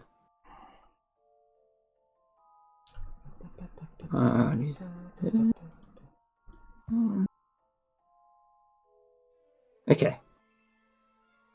So, you roll for Dowden.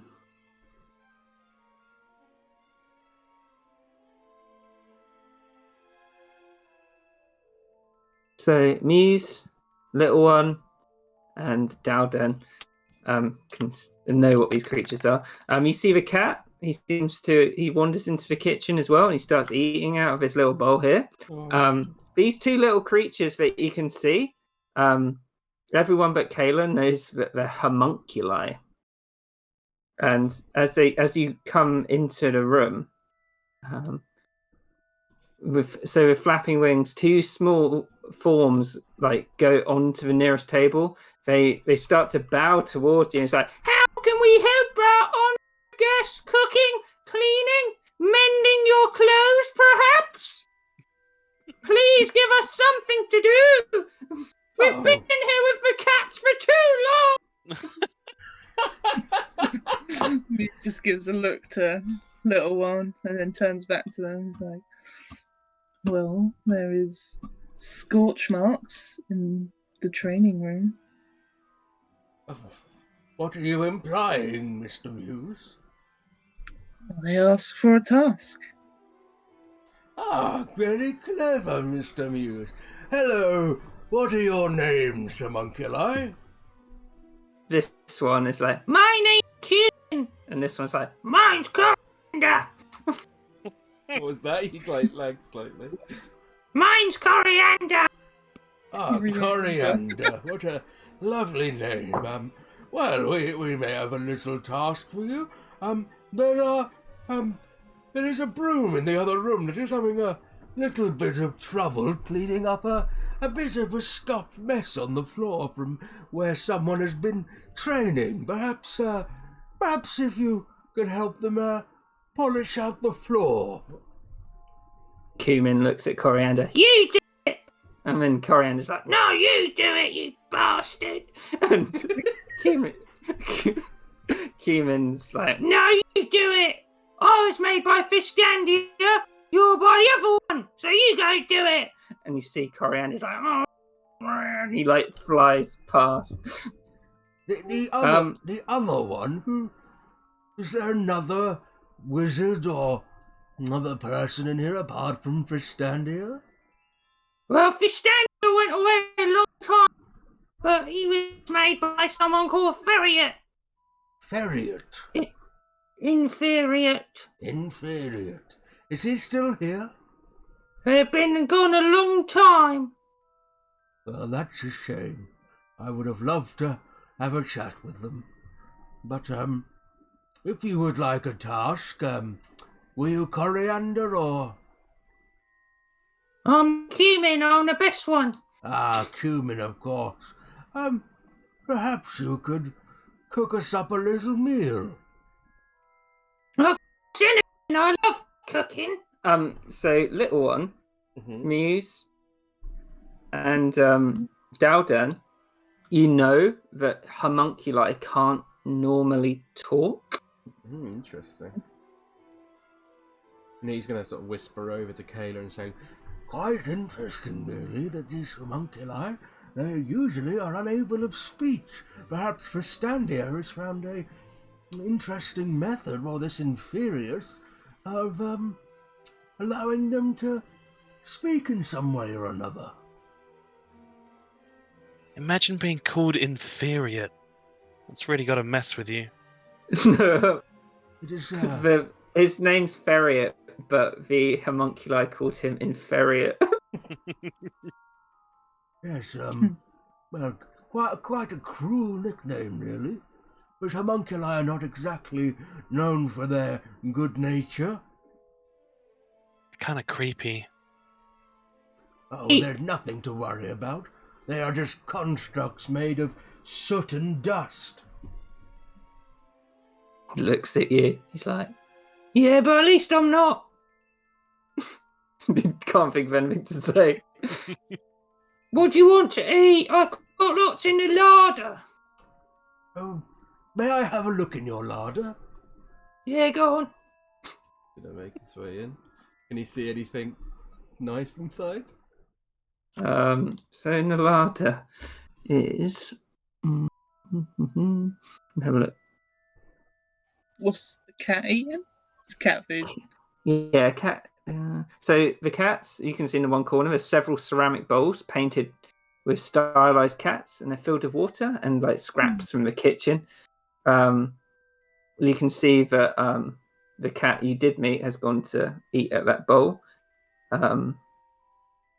So in the pantry, little one, you can see there's sacks of flour, there's vegetables, preserved meats, other staples, all dry goods needed to sustain a household. Well, perhaps we could throw these all together and put them in, and we'll have a stew going. He got a stew going. Sort of, Kieran looks at you, he's like, well, more and what they called the fairy dragons in the greenhouse. The fairy dragons? Yeah, they're a bit pesky, but you better look out for them. Well, I will certainly keep my eye out. Thank you, Cumin. No problem. I look forward to trying your delicious stew. Yeah, no problem. I've been so bored here with Coriander. He's such a bore. Well, at least he's got a different task now, so you can have a little alone time. So Cumin picks up this giant knife and starts cutting the vegetables like two-handed. I think... You might want to... Sorry, go on. Go ahead, go on. I was just going to say to Kayla, just say, I think we should leave him to it. I'd like that. Yeah, be about... your mic does not like that voice. Like, every time it goes a certain volume, it just cuts out. He said, it'll be about an hour. Thank you very much, Cumin.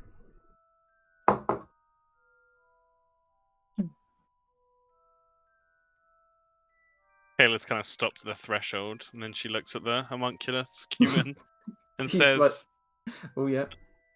Does the cat have a name? His name's Noddy. It's a great name. What a lovely name for a lovely little boy. Kayla looks. Cumin's a nice name too. That it is, Cumin. See you soon. See you later. Don't go up to the planetarium. Why is that? What? Why not the planetarium? Well, Fish Dandy went up there and disappeared. Okay, I'll keep that in mind, thank you. I think we Yeah, may see need to ya. go up to the planetarium. Everyone who passed. Oh wait, hang on. Do.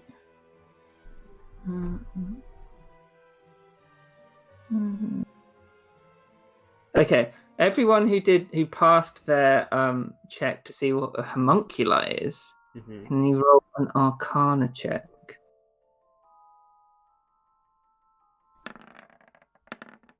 19. So we all realise Holy shit, we rolled the For- same roll, Hannah. It's for a homunculi to exist, its master has to be alive. Well, Fistandia and this Furious is... they must be alive if they created these homunculi. So that is reassuring. perhaps in another dimension, or Does little one know if they have to be on the same plane of existence? Yeah, you'd know they don't have to be. Well, they do not have to be on the same plane of existence, so they could honestly be anywhere. alive at least. I've got What? some questions to ask them about their design choices. What's wrong with chairs, Kayla? What did Dal say? What's wrong with scarlet chairs? No, the chairs are fine. It's the creatures. If you've got lovely cats, why not just make more cats? A good question, Miss Kayla. More cats in the world, and it would be a better place, I think. You definitely have a lot less mice. Indeed. Although I do like mice, there's nothing wrong with a cute, tweensy little mouse. Or the rat equivalents. All of that, they're also rather sweet. Open this door. Okay. Yep.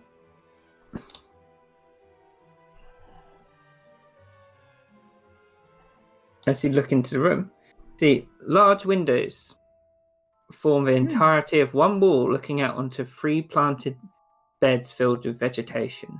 Within this room, a crystal chandelier hangs above a table made of dark wood.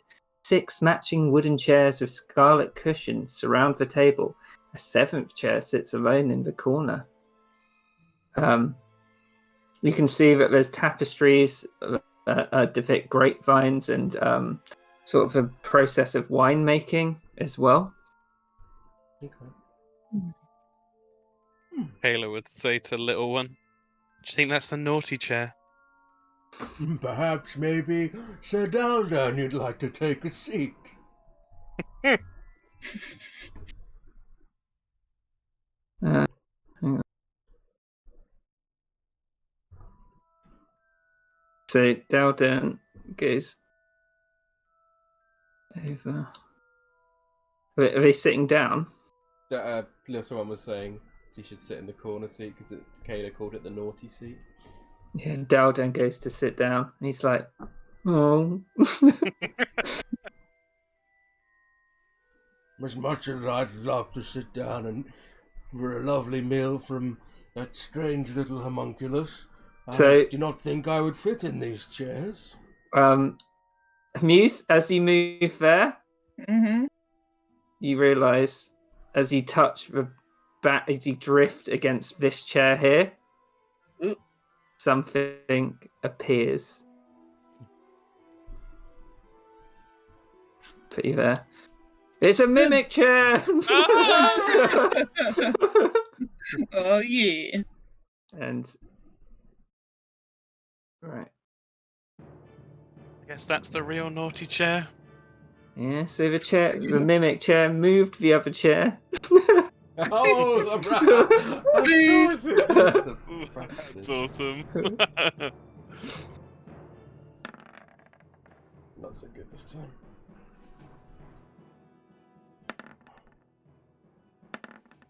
Oh, we all went poor. We've rolled the same That's number it. of initiative twice now, Tom. Oh, baby. Because I got the minus God. one. It took Oh, so yeah. long to find those good pictures of homunculi. I really like those two, Yeah, they're great. especially coriander with that beat. So, all the whole time you were doing that, Kieran, I was thinking, if I ever do my Warhammer one-shot or campaign, I'm conscripting you to play the Gretchen in that campaign. The Grots. Can you move the Yeah. token down for the chair? I want us to just get a better look at it, but Muse's name's in the way. So good. So cool. Just gonna turn my lights on real quick.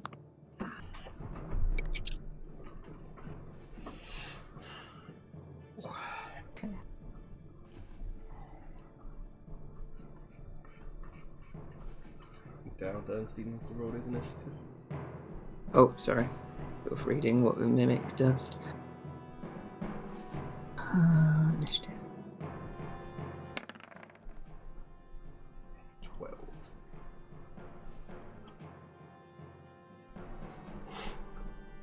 Dowden steps up. It's gonna use his bonus action to analyze it.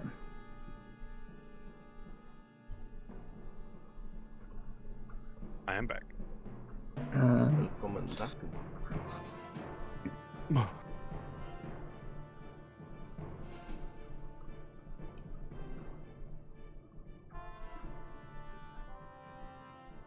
Then he'll make an attack with his short sword.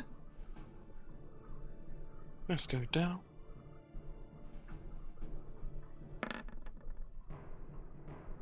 Swings across the non-naughty chair, but it's actually a really naughty chair and he misses. Bastard. Kayla. Okay. She's, Kayla's gonna. she's standing on the table. She will do. Yeah. Okay. She hops up onto the table. Mhm. She's gonna use her newly acquired quarterstaff, a la Gertrude, to swing down and smack the naughty chair on the head.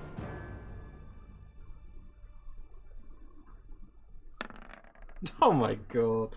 Oh. Natural one. So bad this session. So as you do that, the table rocks, putting you off balance.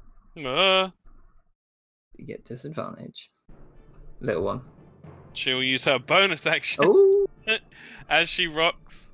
She comes off the table for a second and uses the quarterstaff almost like a little pole vaulting thing and swings off it and tries to kick the naughty chair. With disadvantage.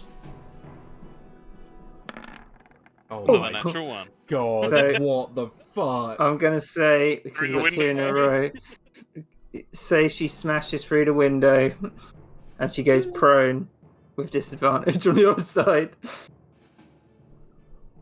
And at that point, you can see the fairy dragons just kind of look at you, but they continue, just Ooh. darting around the flowers. Dragon. Little one will walk up there. Which flanking rules are we using? The one from Cormier. Cool. In that case, he's going to cast Booming Blade. Makes a normal weapon attack.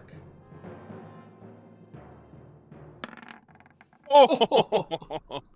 Jesus. I bequeath my luck to you, sir. We're using the new crit rules. Yeah. So it is 2 more.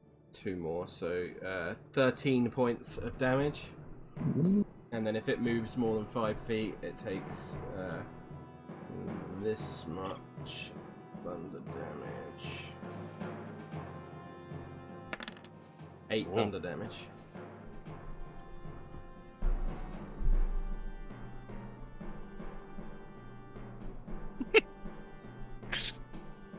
Okay.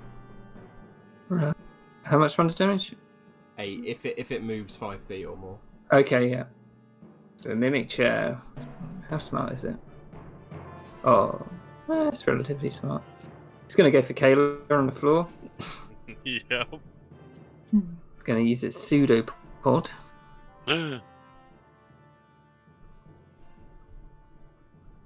So 19. Yeah. It would have been with advantage, wouldn't it? Yep. Roll it again. 22. So 11 bludgeoning damage. Oh, she's knocked unconscious. Oh, jeez. And Shit. hang on. He just went through the window, looked up in a daisy state, was like, Great. dragons! And just got smacked on the back of the head and knocked out. So she's subjective to the adhesive trait. The mimic adheres to anything that it touches. Oh no. A huge or smaller creature adhered to the mimic is also grappled by it. So she's also grappled. Hup.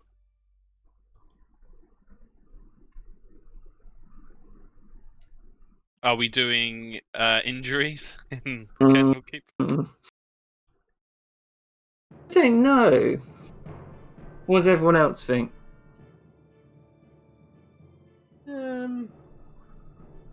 Probably not. No. Yeah, I feel like it has to be a bit more serious and maybe like more long running to be injuries. yeah. No, we won't do injuries then. That's fair enough. Cool. Need some big plays here. Please. Gets out his little wand of conducting, waves it about a bit, and does a very beautiful healing word. Yeah. Some nice classical music.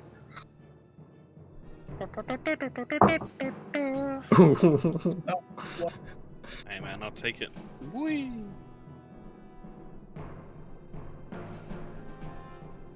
Thank you. Oh, damn. You got your That- action. That was bonus Oh, action. was it? Ooh, Was yeah, it? go ahead then.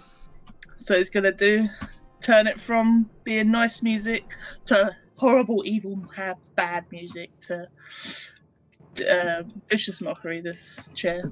D minor it. 14. Wisdom save. Yep. Man, chair's smarter than I thought. But it fails with a 7. Is it immune to psychic as well? It is not. Ooh. It's not a chair, it's a mimic. It's 2 damage and disadvantage on its next very- attack. Man, Vicious Mockery is such a That's fucking good. cool cantrip.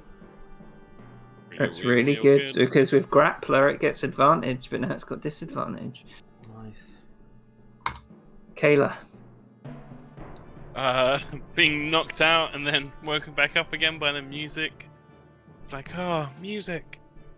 So And she's sees the still chair. stuck. She's Yeah. still stuck to it. She's like, ah! She'll try and stand up. She's dropped the staff, I think. At this point, she's just punching it. She's like, get off me, you stupid chair! Disadvantage. 9. It misses.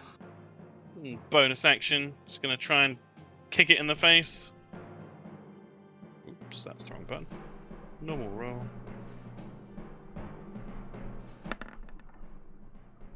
$18. Yep, it hits. Kicks it. Right in the face. Right in the cushion. And I actually missed out Dalden, so I'll do his one. He's like, leave her alone, you bad chair.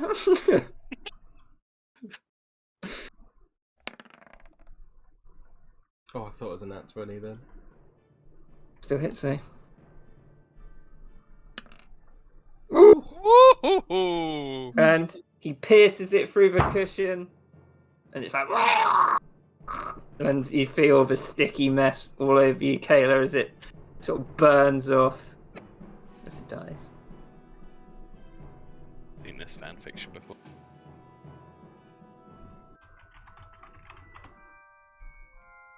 Oh, thanks, guys. That was embarrassing. That is all right, Miss Kayla. It isn't... And Sorry, go on. right at the end, you see the little fairy dragons hover over, and they're like, hee, and breathe out, both at the same time, their euphoria breath at you all. What was that do? It exhales a puff of euphoric gas at one creature, so it's gonna do. This one's gonna do little one, and this one's gonna do Kayla.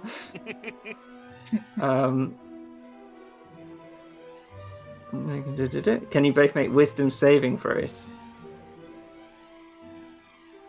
I will say, Yeah. Kayla is very, very excited by the presence of a dragon, and probably wouldn't be trying to resist that much. Okay, you can do it with disadvantage then. Cool.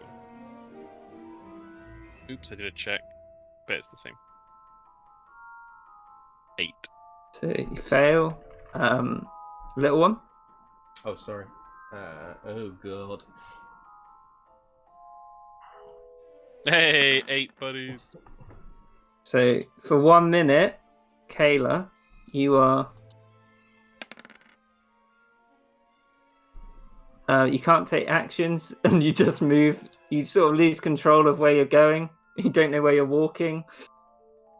And little one, you get the other one. You just sort of stand there like, oh, for about a minute. Kayla just starts walking around like a Roomba, just bumping into walls and then turning off and walking off again, and kind of giggling to herself.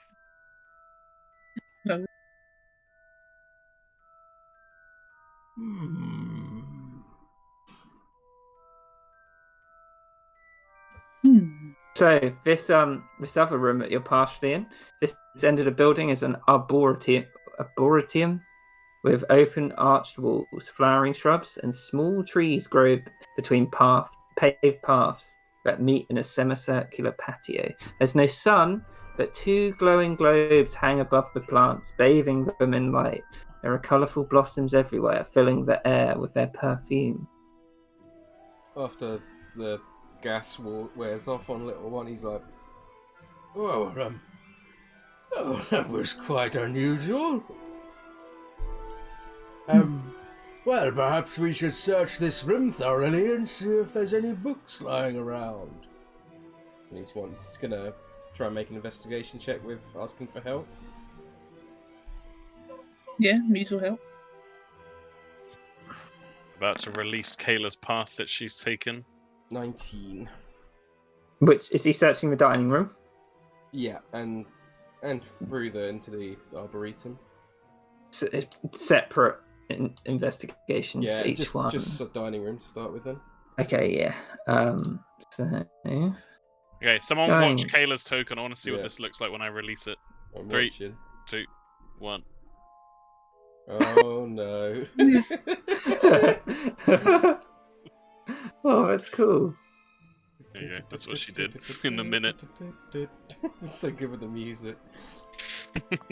So in this room, you don't find a book, but you do find a sort of a little bit on the table.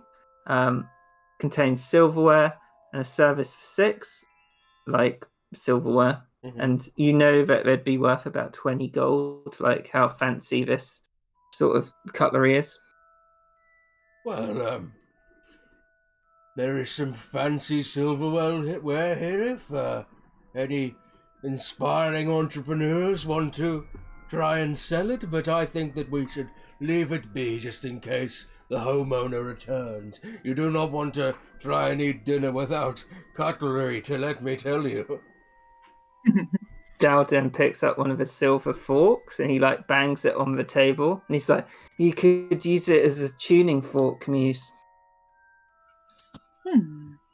That might be a good idea. You take it. Yeah. I do wonder what the homeowner will think of a broken window.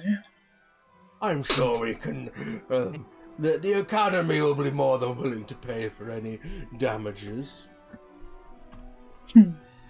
Perhaps, Muse, if you'd like to help me investigate the Arboretum. Or perhaps you, Miss Kayla, now that you've come down from your little stroll. As you step out, little one, you hear Kayla. She's gone to one knee in front of the little fairy dragon, and she's like, "Oh, small but perfectly formed Drake, please share with me your wisdom. And please don't make me walk into walls again." You look into his little eyes, and it's like, and it starts dancing lights above you. Fairy It's like, dragons are quite "Oh." mischievous little drakes. And you hear in your head, Kayla, it's just he's from the little Drake. He's like, "I don't want to tell you," and it flies off to see be with its friend. She stands up and turns around. She's got a little genuine sad expression on her face. No. They're not quite what I thought they'd be. It really does find out the things you thought they might be turn out the way they are, sadly, Miss Kayla. But that's why we must keep looking for new things in the pursuit of happiness. Yes, new places and new things definitely, are fun. Exactly, Sir Dalton. Now let's get on with searching this arboretum, shall we? That counts as meeting a dragon, right, Dow? Well, it's draconic, so I'd say so. Let's Cat try, smiles. baby! So, in this room, hang on. He would find. So you find that the lights that are lighting the plants. Mm-hmm. They are drift globes. You find 2 drift globes. Oh. Oh. Yeah, one will take one. A drift globe. I always wanted one of these. Certainly useful when reading in the dark, little one. Quite, Mr. Muse. An excellent observation. Kayla will pick up the other one and put it in Dow's hands. Your little human eyes can't see in the dark. That's true. Thank you, Kayla. I actually know some people who met a dragon, but it wasn't a good one. What kind? From what I could work out, it was a black dragon.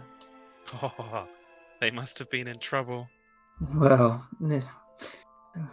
my friend, he's a white dragonborn, and he slew it. Wow. Not on his own, of course. I believe I meant- Sir Dalton is talking about The Tale of the Two Dragons, a modern classic. Yes, little one. I wasn't there myself, but the tales they told me, well, try and keep it quiet, but I guess we're having our own little adventure now. Well, there have been a number of books already written discussing the events of Elodius's arrows. A number of authors have taken it upon themselves to try and accurately cover the events of the Neverwinter disaster. One particular author, Bartimus Gallywinkle Jr., has put out a small but successful novel. I have yet to read it myself, but supposedly it's quite entertaining. Well, I'm sure. I've never read anything by Bartimus Gallywinkle Jr., so anyone can do an insight check if they want. Yep. Yeah.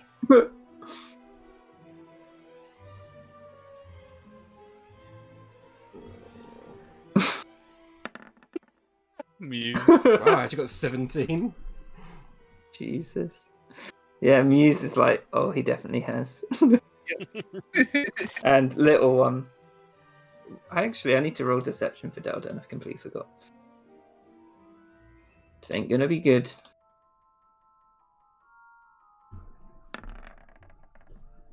Aw. Everyone knows that he did. There's no need to be ashamed, Sir Daldon.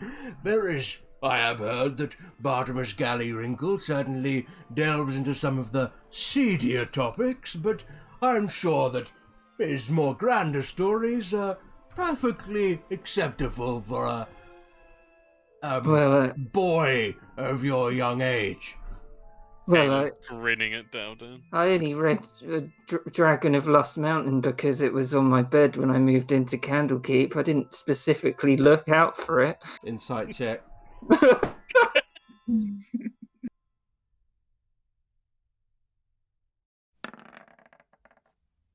Oh, that's more in line with little one's insight.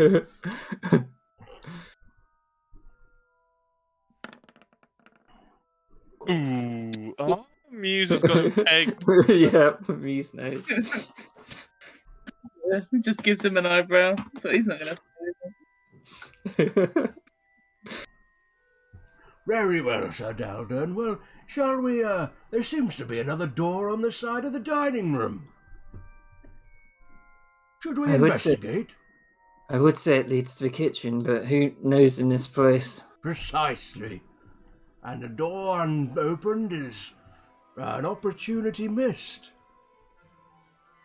He's going to walk up and try and open the door. Dowden climbs through the window and looks at Kayla like... She sticks her tongue out at him and climbs in. Okay, I'll open that door. See Cumin cutting on the other side. He's like, it's not ready yet! Apologies, Cumin. Looks over. You smashed that window! It's apologies. The Academy will, happily refund your master if necessary. Your chair attacked us! It's not my chair! Probably It's in your dining room. Probably came from the lab. The lab? Whereabouts is the lab? Well, I don't know, I've never been there. Well, perhaps we will visit this lab. Cumin, when you've done cooking, perhaps you could fix this window. Might be a good task for you. I've got a better idea. Coriander! Boom! Window! See Coriander drift by. Sort of barges out of the way, and the broom follows up, sweeping stuff off the floor. Well, I suggest we best look at the last room in this downstairs area. Have you seen? What was that? You cut out. Have you seen him down? You cut out again. It's the mod. It's just that fucking voice. The mic hates it. He says, if you see Nilbog, send him down. Nilbog. Very well, I will, if I see him, then I will send him down. Yep, see you do. Mr. Muse, would you kindly open this door? What door? There's a door here, right? Oh, yeah, yeah. Okay, we'll...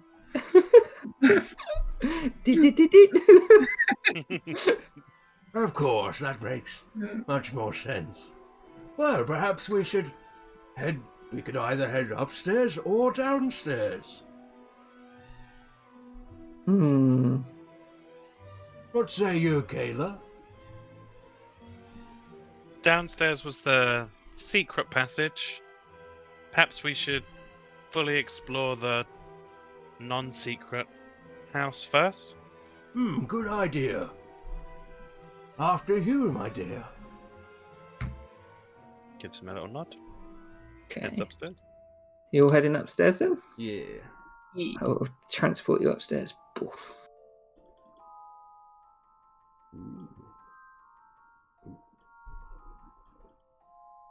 Right.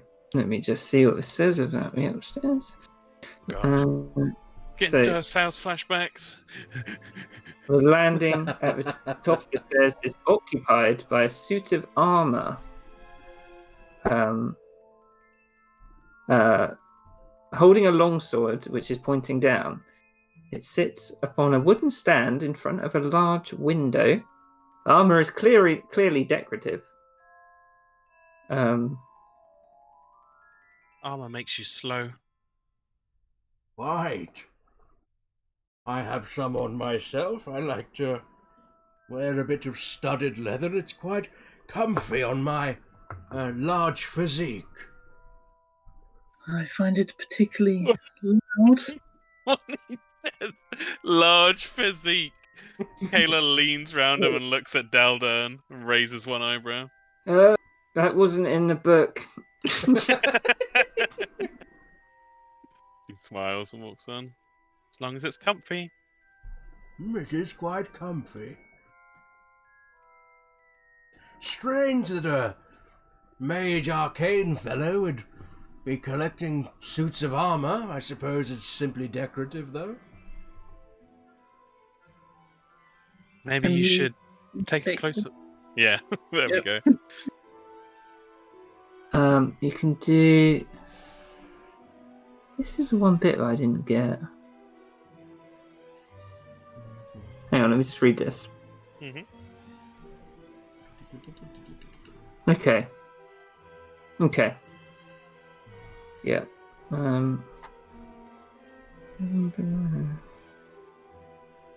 Okay. Yeah, I get it now. Yeah. So you, do a perception check for a suit of armor. Nice. So, 19.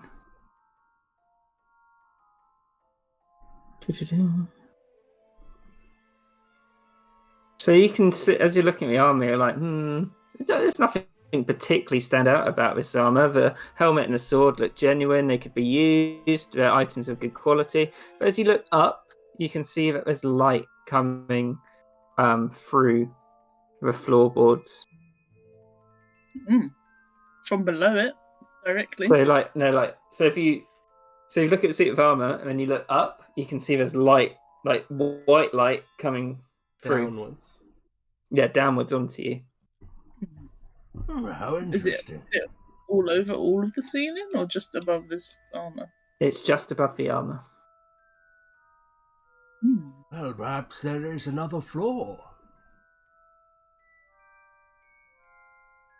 Perhaps. Why just above this suit of armor, though? Little one wants to reach up and kind of like tap the ceiling up there. If it feels like there's anything like hidden, maybe. So as you tap it, it feels hollow. He's gonna try and like pull down the floorboard. Okay. Can you do an athletics check then? Yeah, indeed.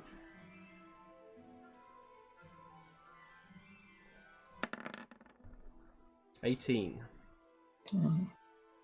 So then 18, you swing your large ogre fist upwards, like both together, and it just smashes through.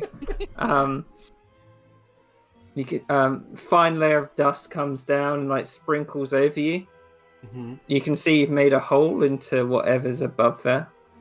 Can he like? Wasn't me this time. Oh, I didn't mean to hit it What? quite so hard. What are you doing? Sometimes I don't know my own strength. Well, I thought I'd try and see what was up here. And he's gonna try and reach up and see if he can find the source of the light. So, is he climbing up? No, but he's pretty. He's like 10 feet tall. He's an ogre, so he could probably use his hand and then sort of feel around up there, I'd imagine. So, as you go on your tiptoes, you put your arm over. You can feel like floorboards around it. Mm-hmm. And as you extend your arm all the way up, it doesn't hit anything. There certainly might be another floor up here. Perhaps we should Hey, look in this next room. Kayla taps him on the back. Oh, sorry, Miss Kayla. You're pretty big. Looks at Dal. I'm pretty small.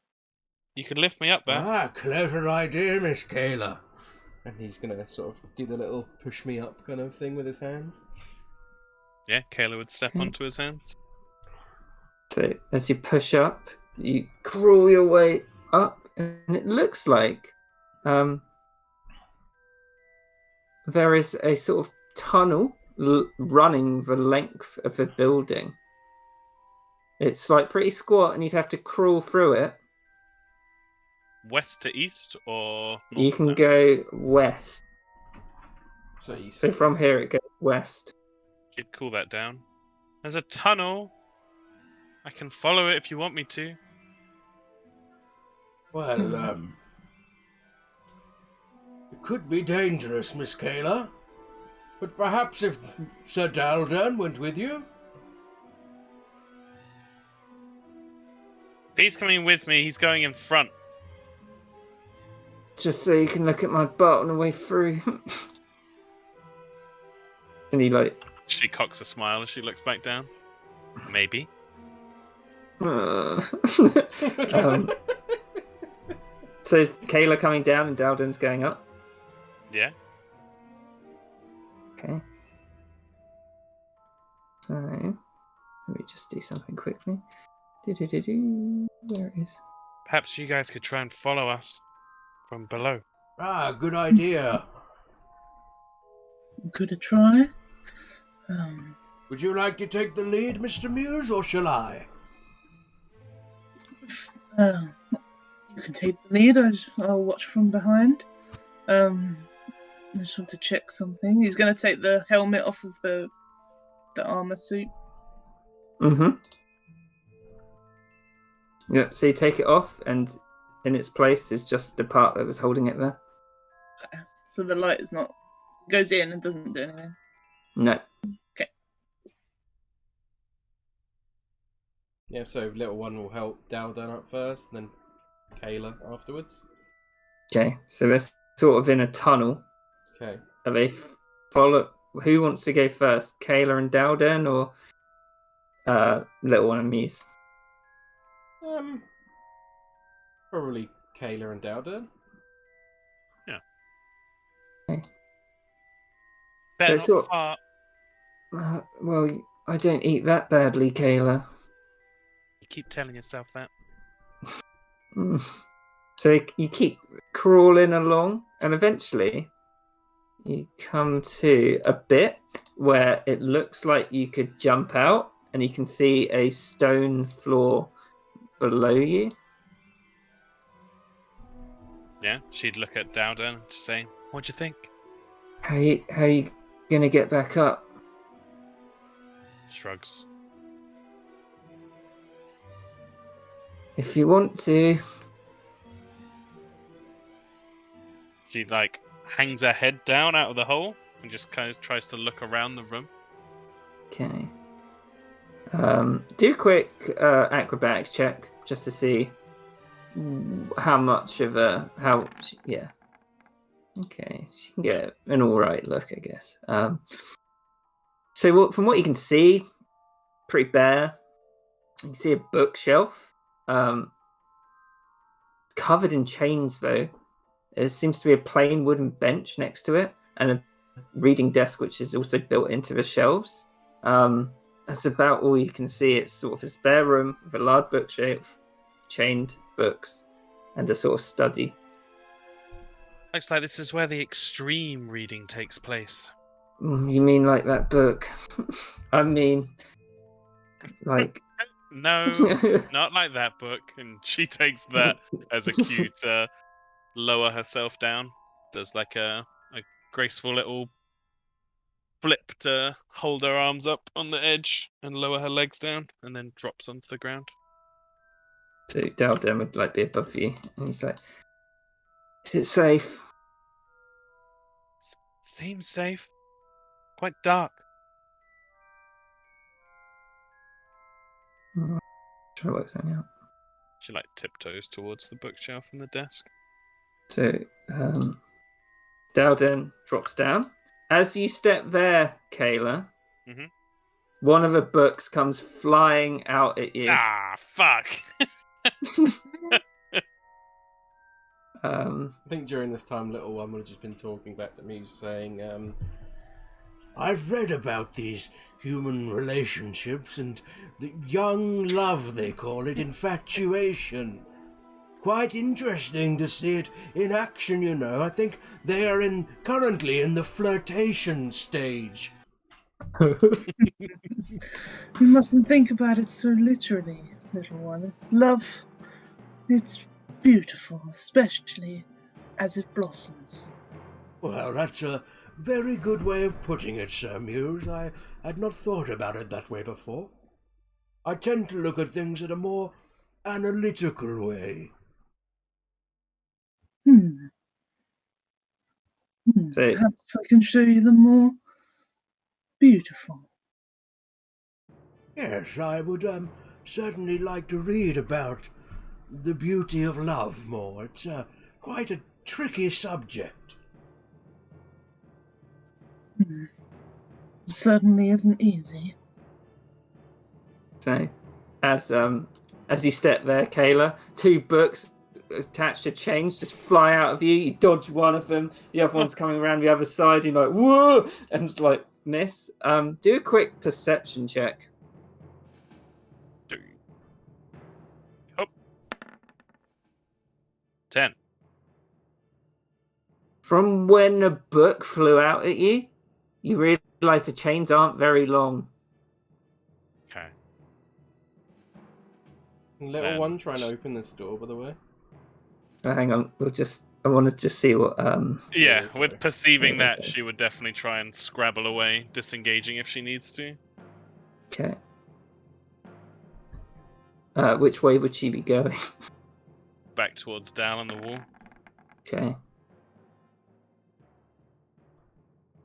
Are we rolling initiative? Sort of like these guys are not particularly for combat, but just in case you want to escape in a certain way, Ooh, Oh, down. Anyway, just in case. probably best to. Yeah, probably best to.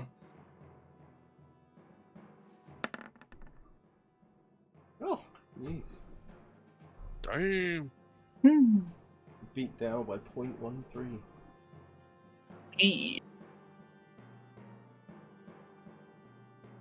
No. Right. So as you are there, so Kayla's. We'll go to Kayla's turn since she reacted next. What's she doing? She will use the disengage action and kind of do a little somersault tumble away back towards Dal, and then hop up in the martial arts pose again. One thing that And both. say, I don't Hmm? think he can reach very far. Mm-hmm. One thing both you and Dal notice is there is a book, a puzzle book, sitting on the desk. Mm.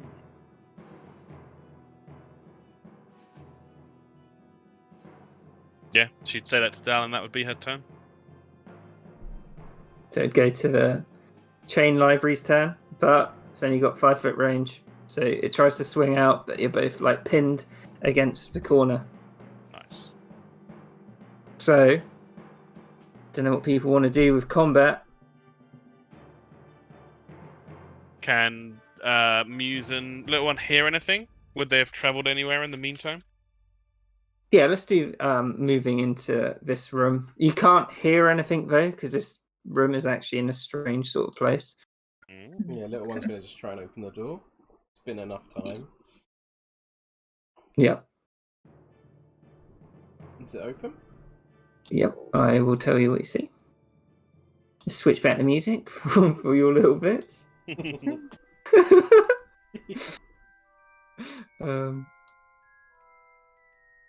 So, I'll show you what was this room. Let me just have a look. Okay. Can I put a Kayla out token just for the recording? Yeah, sure. I'll make it really small. Thank you. Where am I putting it?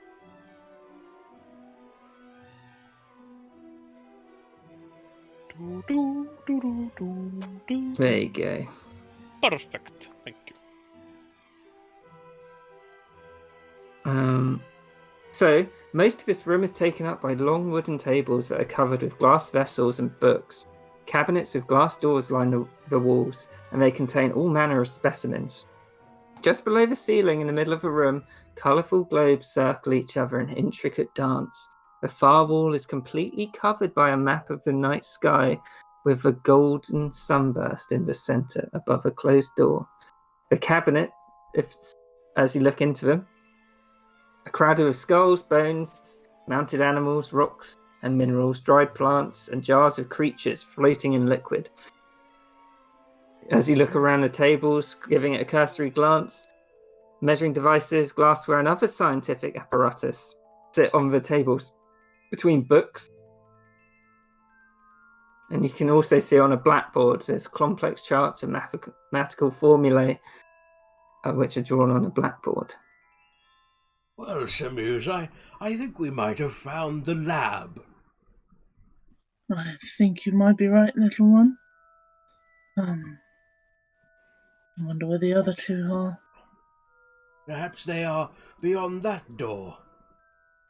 Let us, we should check over that laboratory, and see if there's any... Sir, did you check the other? Yes, let's have a joint look around together, shall we? Yeah, so investigation check, quick, please.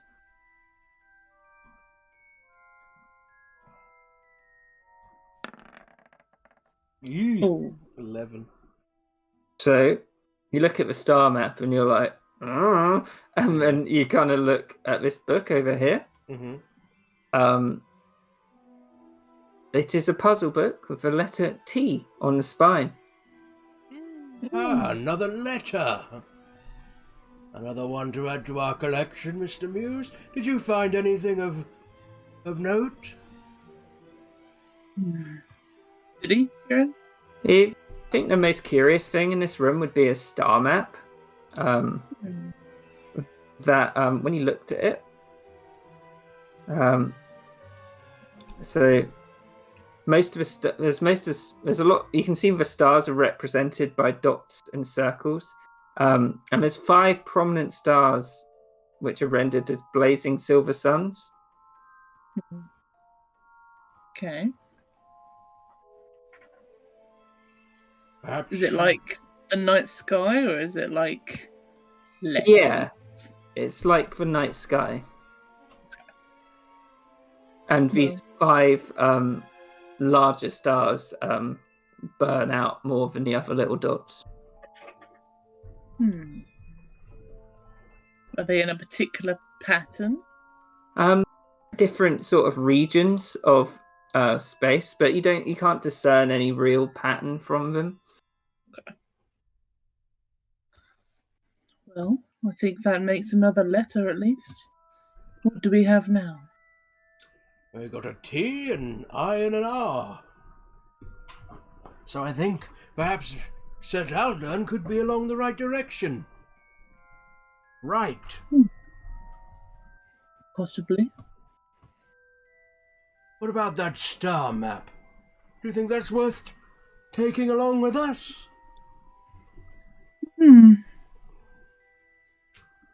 Could be quite unusual looking. I've not seen something like that before. Perhaps the eggheads back at the academy could give it the once over. I mean, we could. I'm not quite sure how the homeowner will feel about us taking his poster, but... Well, we can always return it. Yes, we could. How big is it, Kieran? Could it just be folded up? You could roll it up. So it'd be quite big, like you could put it on your back. Probably as big as like a dining room table. Yeah, roll it up. Yeah, and then once Muse has done that, little one will walk up to this door and try and open it. Okay. I will just cut back to Dowden and Kayla quickly. Yeah. Seeing what they're doing.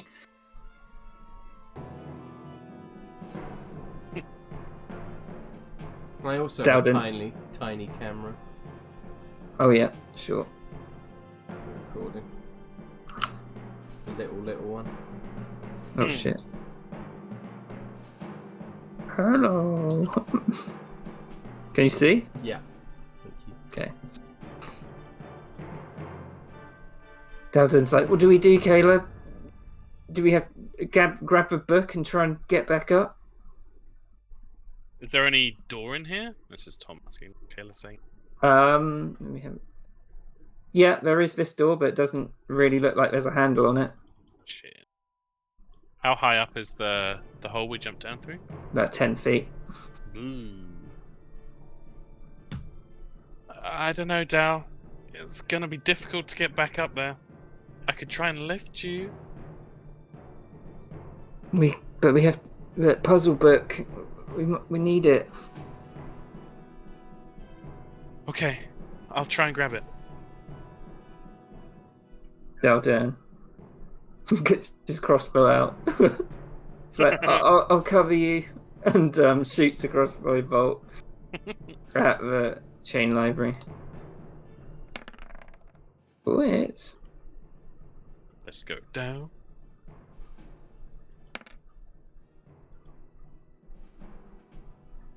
Oh, sweet. And he hits one of the books. Nice. He's like, go, go, go. And Kayla. So, try not to get Kayla killed. Would it be an action to pick up the book? Or is it just run in and do it? I'd say you can use a bonus action to try and pick up the book, but you'll have to do a sleight of hand. Okay. So yeah, she'll move in to grab it. Uh-huh. She'll be taking the disengage action so she can move back out again. And sleight of hand check. She's not terrible. 12. Get your hands on it. It slips onto the floor. Damn it. She'd still take the disengage action. She'd tumble back out. Press her back against the wall again. Okay. I almost got it.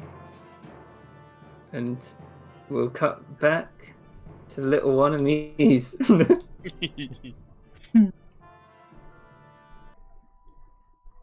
Yeah, little one's going to try and open the door. So this room, I'm gonna have to do some explaining. So this room, you notice, you heard the homunculus downstairs say about a planetarium. Mm-hmm. The door opens into a dark, open space, offering a view of a starry firmament of the night sky. 5 telescopes, I only put 4 on for some reason, mounted onto bronze plates, point towards constellations above. In the middle of the space, a 1-foot diameter sphere of clear crystal sits in a circular brass stand. So, this whole room is a detailed and convincing illusion of a grassy knoll on a moonless night. So it feels like you're walking into a room that is a countryside with stars around it, and there's these 5 telescopes pointing up. There's springy turf as you walk in, compresses underneath your foot. And if you went in and closed the door, the starry night sky is visible from all directions. Well, this is quite the beautiful scene, Mr. Muse, wouldn't you say? I would certainly agree. It's unexpected. Now, you may call me a clever one, but I think that star map you possess is of no coincidence. There are 5 telescopes, and didn't you say there were 5 stars upon the map? No, I believe I did. And he pulls it out to just open it out in front of him again. I assume it does. Well, Yeah. Perhaps we should. Seems our good friend, that I can never remember the name of, Fristandia, has left a little puzzle for us. Quite possibly. Perhaps we should look out for these blazing silver stars through these little telescopes. He's going to kind of lean down and try and look through. I'll do these 2. You do the other 2. Both of you, because you've worked it out, do Oh god, what would be? Do you think intelligence check could be good? Perception, yeah, do perception so you can line up the map with that, and we'll based on what you roll, the amount of rounds Kayla and Dalden are in this room before you can open this door.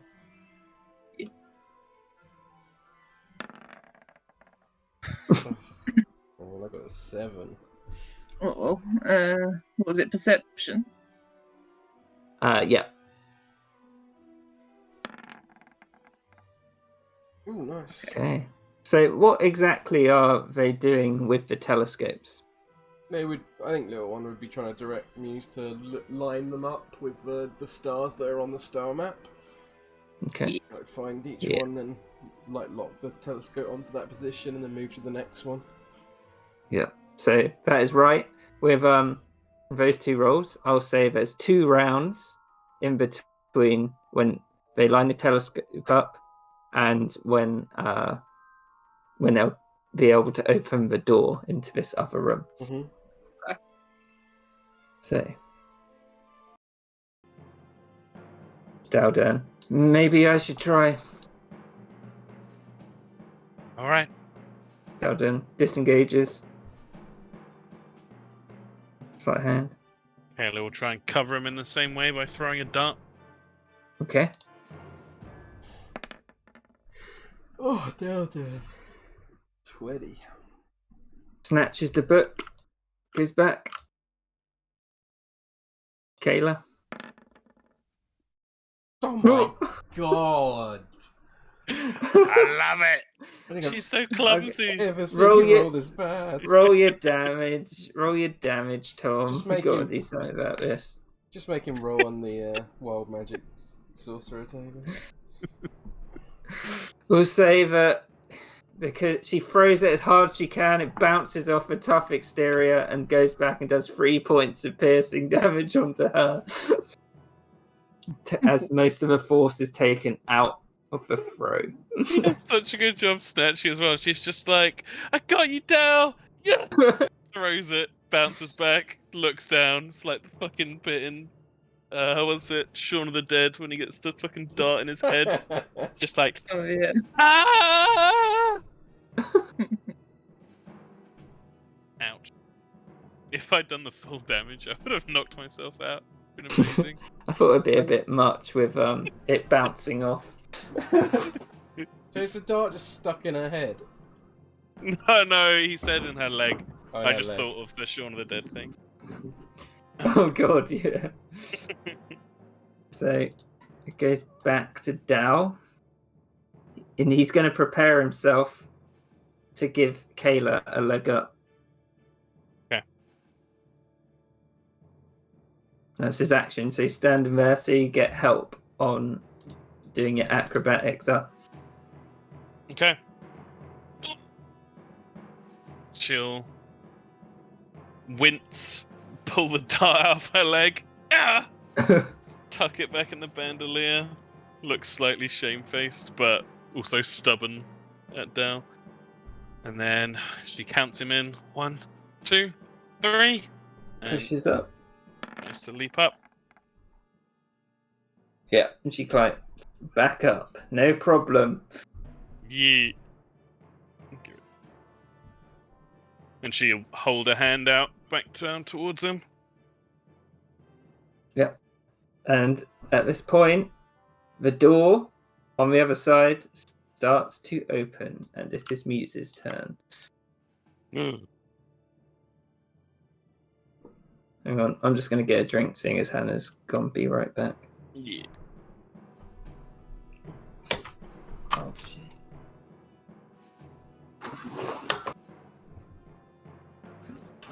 Bum, bum, bum, bum, bum, bum, bum.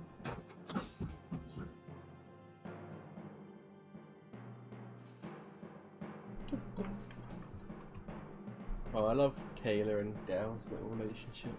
Yeah, they're cute. Cute.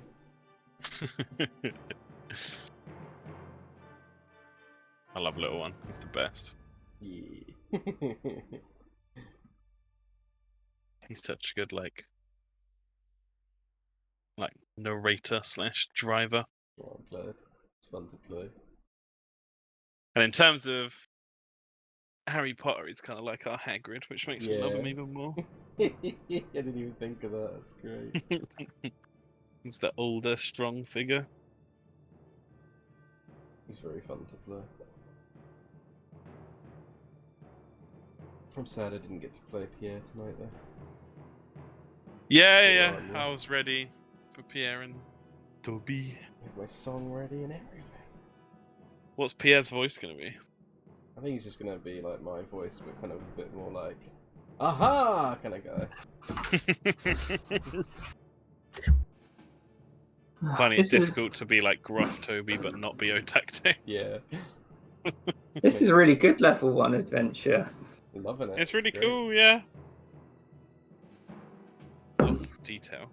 I guess it's meant to be like limited combat, so you don't all fuck up. Mhm. As soon as you were like, books fly off, I was like, oh, I've made a terrible mistake. Then it's like, let's go 5 foot reach. Ah. I always like how characters quickly get a life of their own. Mm. Like, this is Tom's fuck up character. And Otacte's the Nat 20 character. Yep, Otacto's the fucking executioner. Oh. Tanabat. No. So, It's a real part of D&D that we haven't explored much either, too. Partially because nobody plays wizards except Kieran and Marlin, and partially because we haven't really had an element of a campaign inside Faye. a wizard's tower or a what have you. Of course, Faye, but Faye was Yeah. Bork. Faye didn't fly. Certainly did not. or start her own second-hand flying carpet company. Hey, one second hand, man. I'll play the Grand Massacrus one day. Right. So, Muse, as you orientated the telescopes, you can now see into the same room that Kayla and Daldern are in. But only Daldern's in there at the moment. Kayla's climbed back up. Stand by the door. Is there anything else in there, or just out there? You can see this large bookcase, which is currently flailing out with books trying to hit people.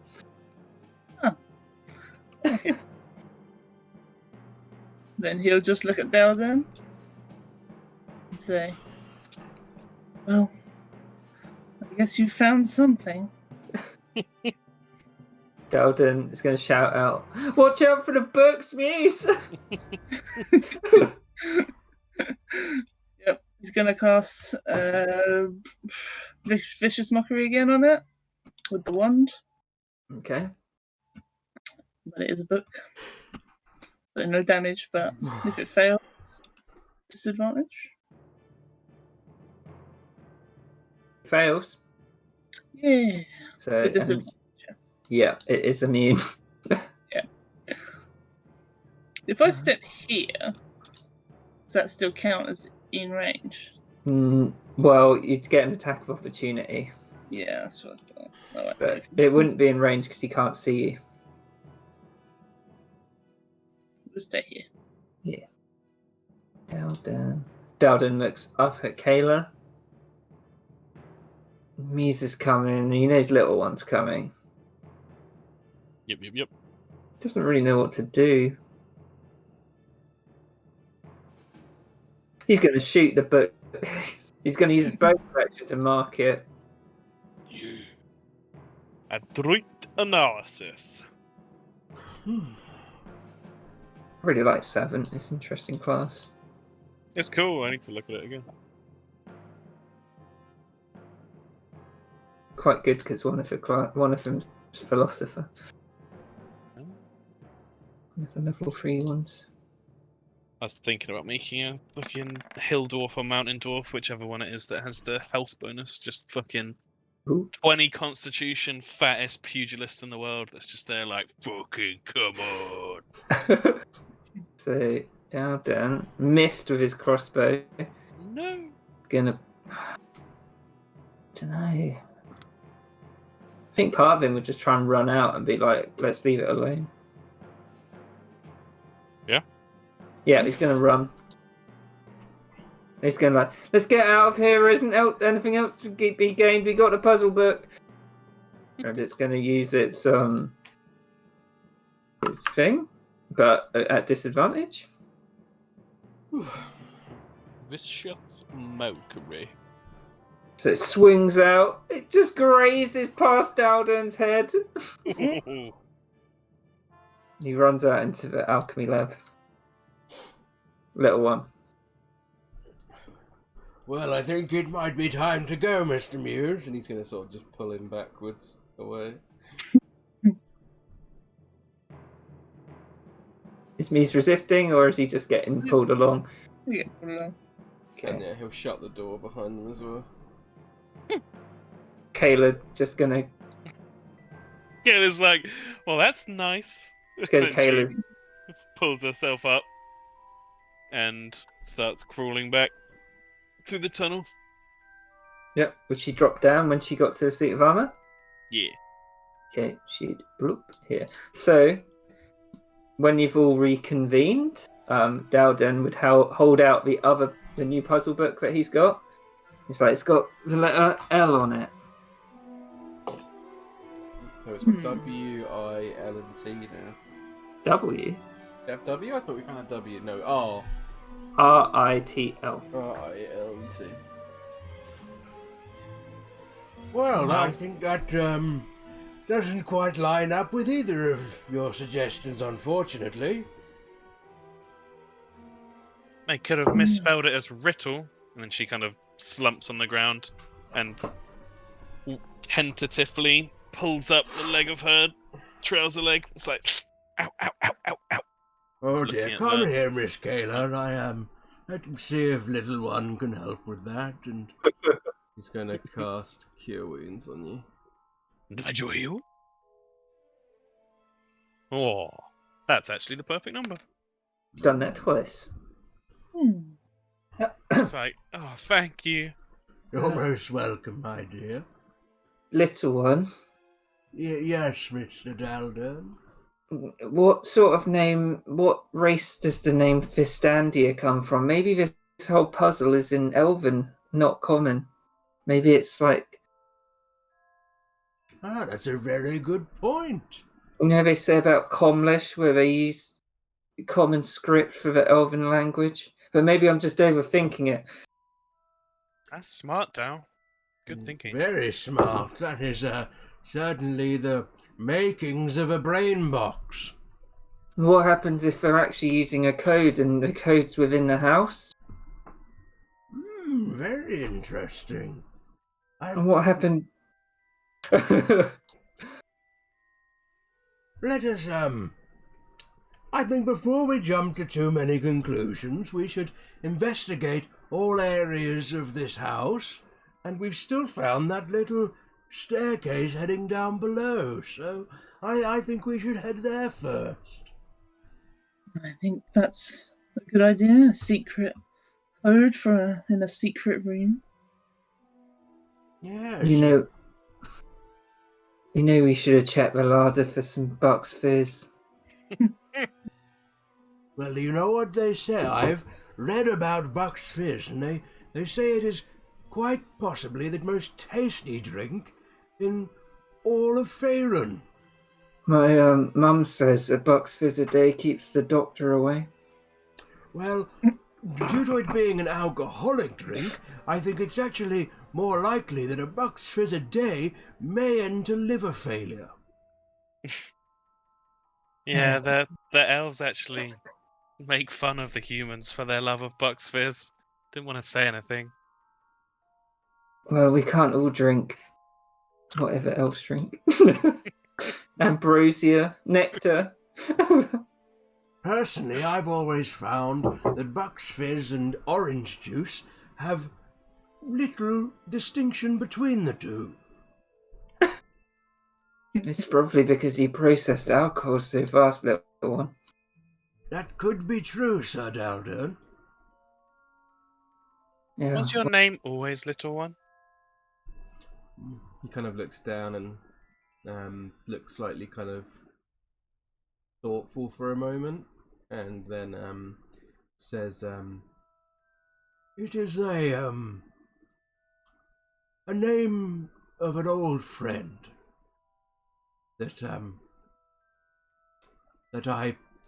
I took for myself. That's cool.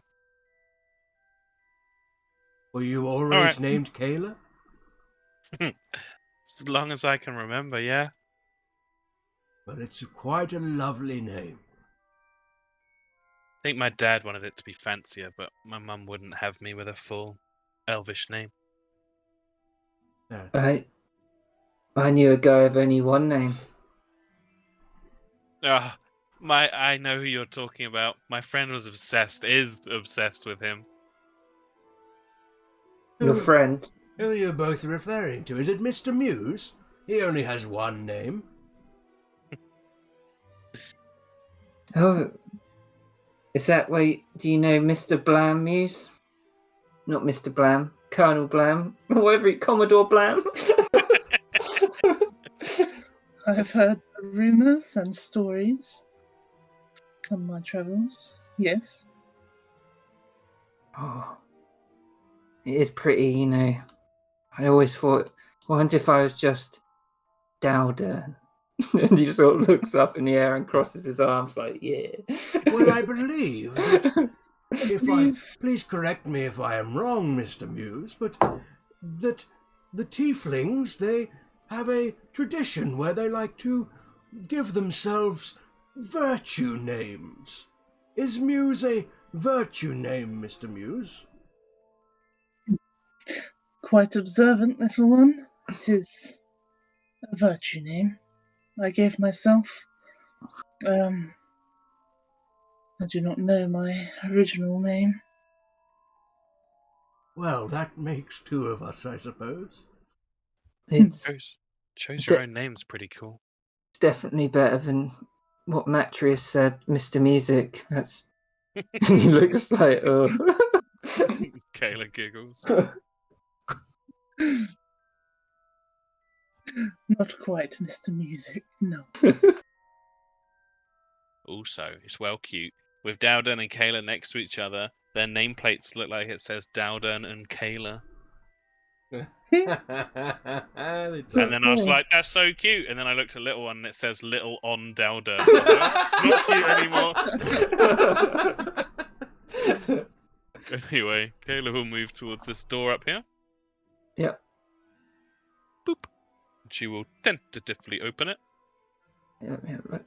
That's in there. Mm-hmm. So this is okay. So as you open that door, you see a hallway. Aha. There is the door directly in front of you, and there's one on your right as well. Straight ahead or to the right? Well, you know what they say. The right way is always the right way. All right.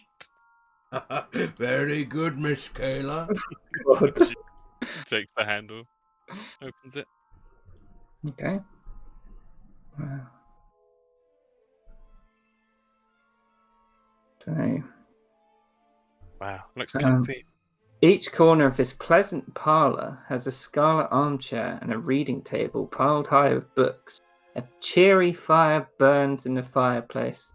A pair of swords sits on a rack above the fireplace, and the heads of various animals are mounted on the walls.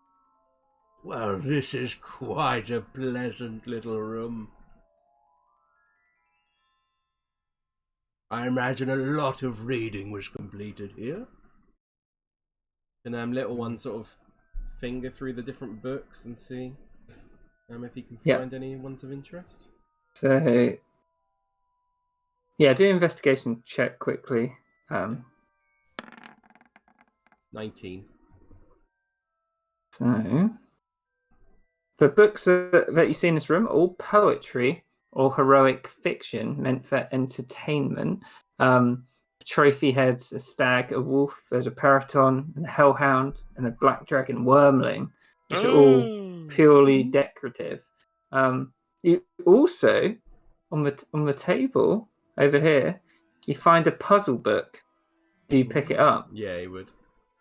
As you pick up the puzzle book, Bite your hand the off. swords on the wall start to animate, and they're going to attack you.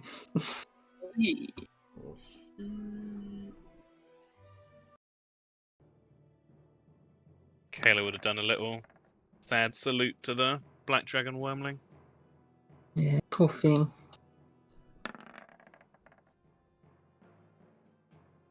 She's definitely spending her gap year at a dragon sanctuary. Gap year.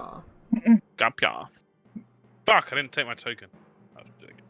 Are they still things, gap years, or have they been? Gap year? Yeah, definitely. If not more than ever, because kids are like, why am I paying £9 billion for a shit degree which gives me nothing? And I'm Very there good like, point. well, you know, it's a good experience. Well, you know, my friend Kieran did it, and well, he's fine. Question mark. Oh, you're my favourite story. I always tell students about you. He did a lot of stuff, but he's fucked. But they're like, sir, I'm too dumb to do science. And I'm just like, well, my son, let me tell you about the greatest mind and the worst mind there's ever been. When I was with Hannah, what was it? Oh, when I met Hannah's friend who works at her job, he's like the dumbest person I've ever met. Like, but he's really nice. And he was like, "Oh, I love smart people," and I was like, "Oh, right, I don't." And he's like, "Are you smart?" And I was like, "Oh, what do you think, Hannah?" He's like, "He's a fucking idiot, but he can be smart when he wants to be." Yep, and she's got it. Just didn't know what to say. Like, I love smart people. I was like, I don't. It sounds like Tugly in real life. Yeah. I love smart people. They make me feel real special. We were talking. I said something about quiche. No, I said something about someone called Keith, and he's like, "Oh, I love quiche," and I was like, "No, what?" It's like the nicest, dumbest person I've ever met. It's like Boston yesterday calling Batista barista. Yeah. That is genius, though. Like, That's so funny. because he technically is one, but Didn't do it on purpose. That was I definitely need a character in D&D who's like, "Have you ever had coffee before?" They call me Bernardo Barista. Right, Muse. You can see these swords of like they were in a sort of cross pattern, and now they've moved, and they're like aggressively coming towards the group. I think Dowden's still got a roll. You need to do down. Oh, and shit, to yeah. Sort them. Because that's changed. I changed Kayla's because my Oh, initial shit. roll was much better. You're gonna punch some swords. Woo! Okay, Dowden. It's gonna use. I think it's like just a bonus action, isn't it? Does it have a limit to how many times you can use? Yeah, that's what I was thinking. May not be. All it's doing is allowing you to use a different stat. Not a huge thing. But No, I it's not. It's not limited. Yeah, I don't Yeah, think it should be. He'll mark the one closer to Kayla. Yeah.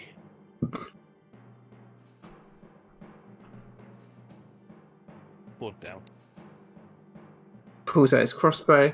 He's like, "Look out, Kayla! It's coming for you!"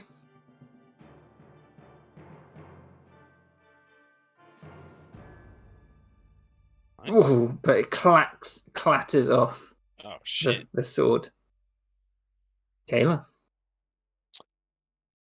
Kayla's like, nice try, Dow. And she's, because it's a sword, she's gonna try not to punch it.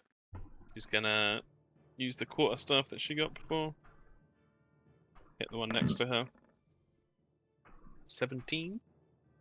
Just hit. Oh. It is two-handed, so 8 damage. Okay. He punched the hilt of a sword. Scuffs it. Nice. Yeah, she's got shoes on. She'll try and kick it. So, unarmed strike. Bonus action. Yeah. Yeah, Kayla.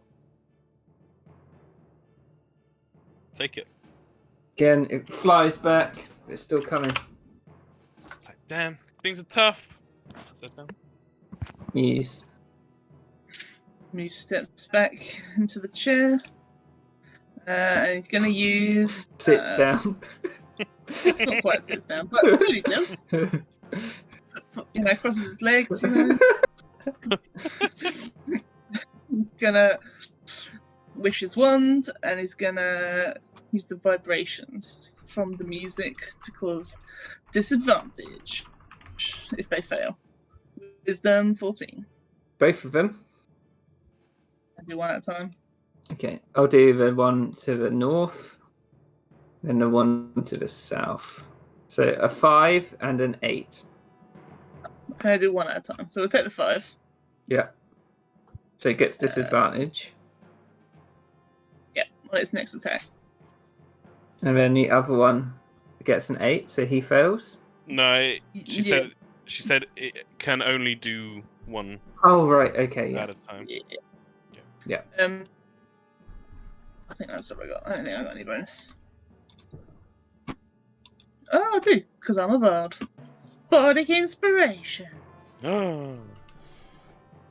On Kayla. Thanks. I'm gonna need it.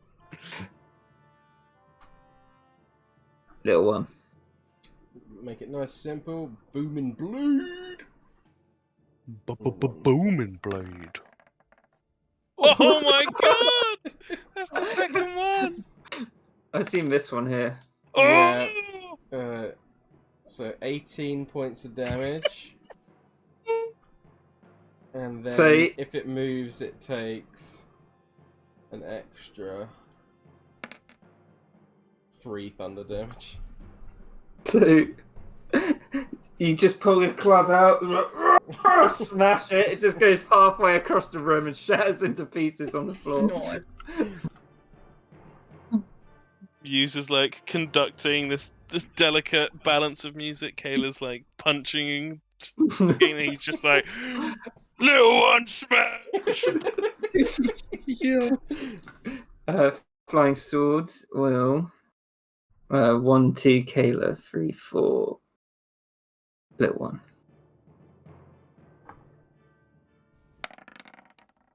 Little one. Whoosh. Oh, but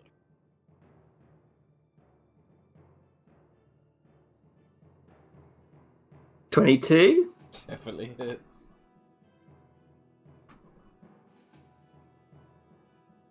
There's 8 points of slashing damage. Ooh. Ouch. Okay. Dalden lines up his crossbow again.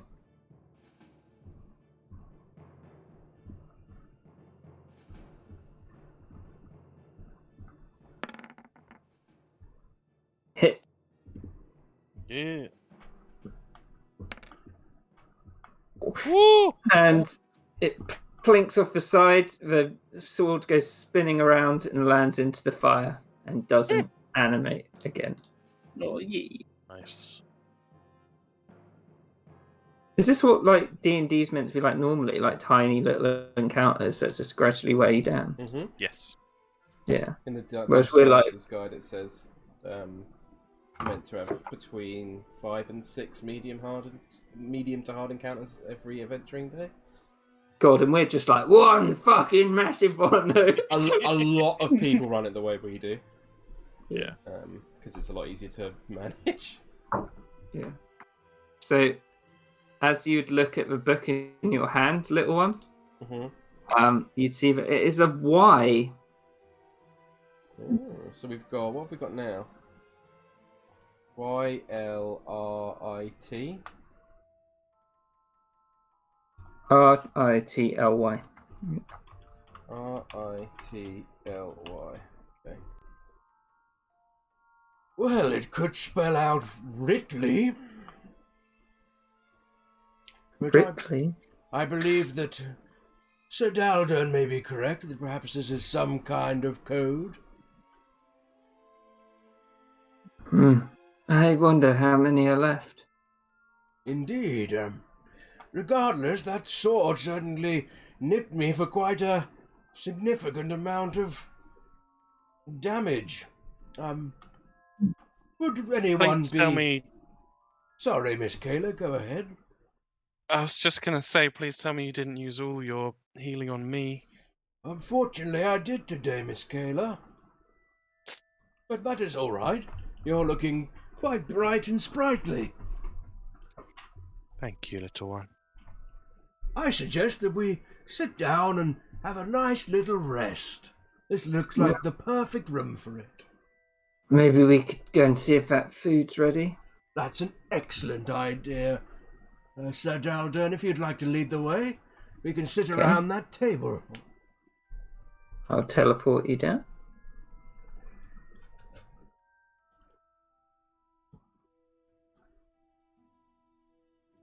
Hello, cumin. Yeah. Hello, coriander. I did clean the window.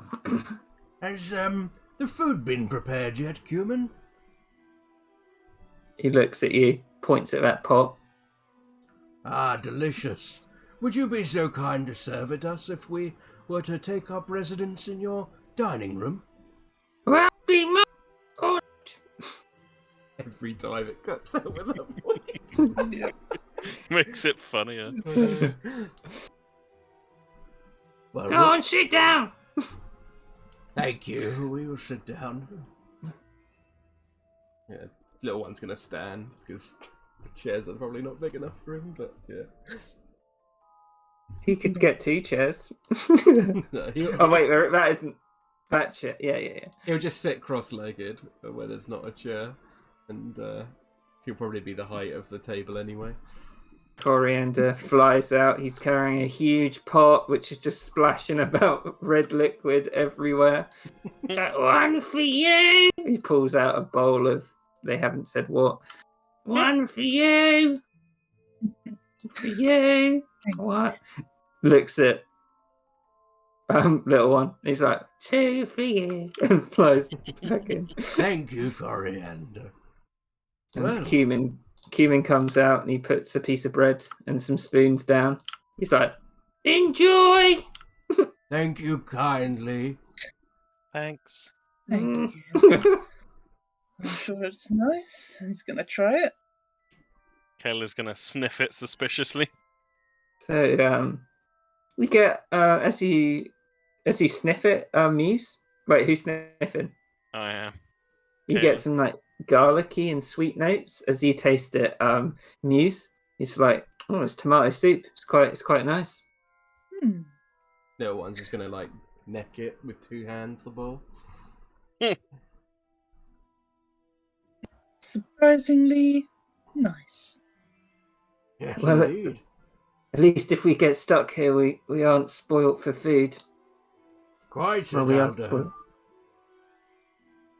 Not, but you know, I wouldn't. I mean, it's not that I wouldn't mind being here forever with all of you, but you know, I mean, it wouldn't be that bad. He looks around. Just eat your soup. It would be nice, but we have research to do and things and responsibilities to get back to. What brought you to Candlekeep, Kayla? Puts down her spoon. Well, the simple answer is my people sent me here. Come from further north. You wouldn't know it. But, we heard good things about Candlekeep and, well, it wasn't really a competition, but I was deemed the one of my class that was best suited to come to the keep and to try and learn. Is it like a caste system? More like a school. There were generations. Nods, sort of unsure, but then he looks at Muse. He's like, "What brought you to Candlekeep, Muse? I haven't seen someone so musical in a long time."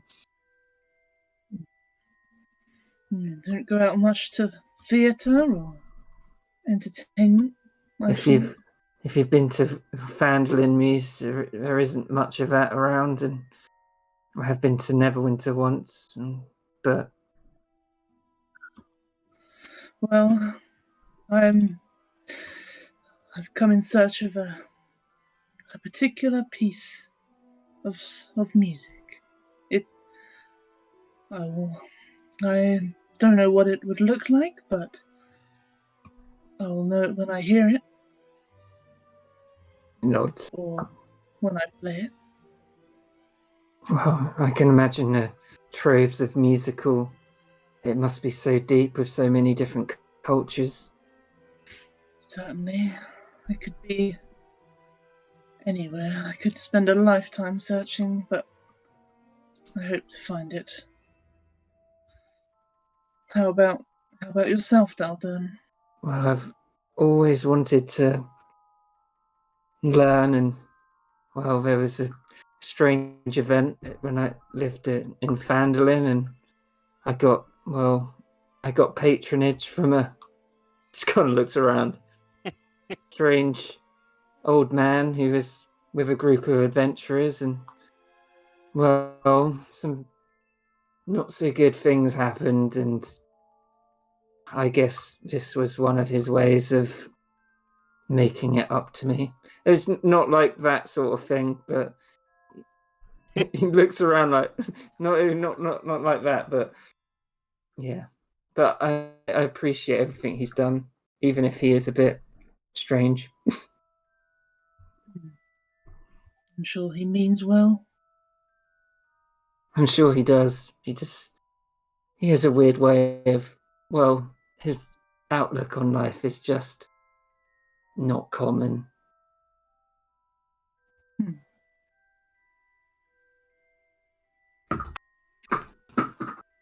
So, do you finish up your tomato soups? Muse's going to ask Little One the same question. Oh, yeah? Well, it's quite a long story. He kind of like raises his hand up to his head and he says, You may notice that I have this circlet on. It is a headband of intellect. If any of you have heard of such a magical item. You can all roll Have we? Arcana if you want. I think it'd be quite, self-explanatory, but yeah, I think Muse would just be like, it must make him smart at least. Yeah. Let's see if there's anything more.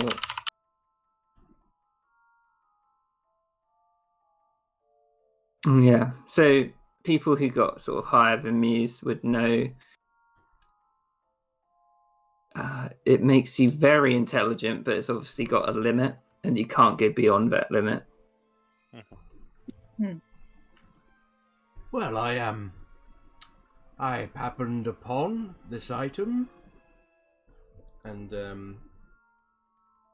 I think anyone doing insight checks would probably be able to tell that Little One might be concealing something. Yep. Yep. Let me roll a deception, just because his deception is not great.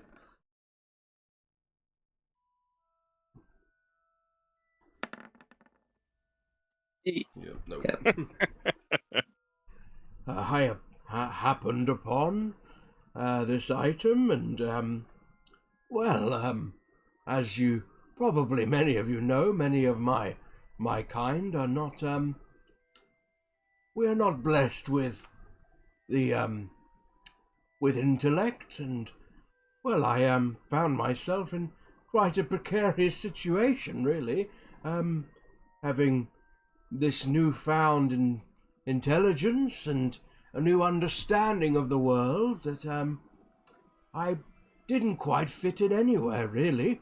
I no longer fit amongst my own people, and I certainly did not fit amongst the common folk, and a man of my size they were quite understandably quite fearful of. So I most places that I try to go to study and research and learn, they turned me away, let's say.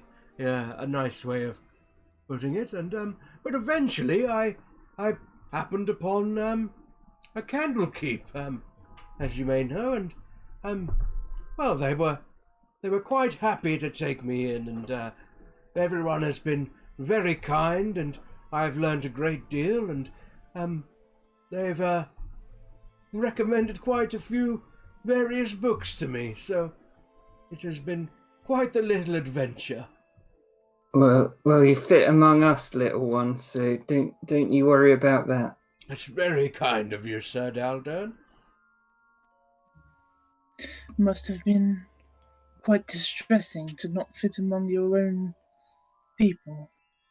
Well, in a way, but when I obtained this item, I was really no longer one of my own people. Our brains are the size of a walnut. We are, it is not a matter of education, but simply physical limitations through biology. We are not really capable of learning an awful lot beyond simple languages and simple commands, and it's quite a tribal society. Once I had this headband, I really had no need for my people anymore. It sounds sad, but I'm much happier now. Well, we wouldn't be here without you, little one, and even though we are stuck, I am having a lot of fun. Yes, and I'm sure once we find the remainder of these puzzle books, we'll be back to Candlekeep in no time. Daldern gets up, and you can all take a short rest as you finish your delicious little meal. Yeah.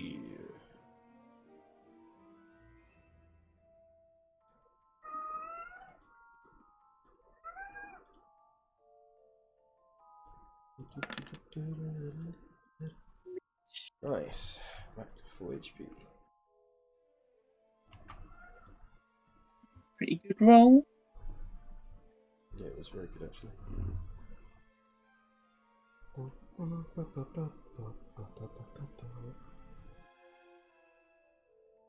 Yep.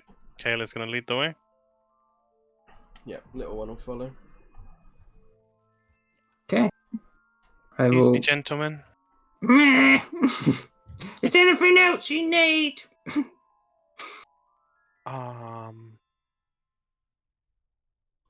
No. Okay. I'll teleport you all upstairs. I need to get rid of stuff.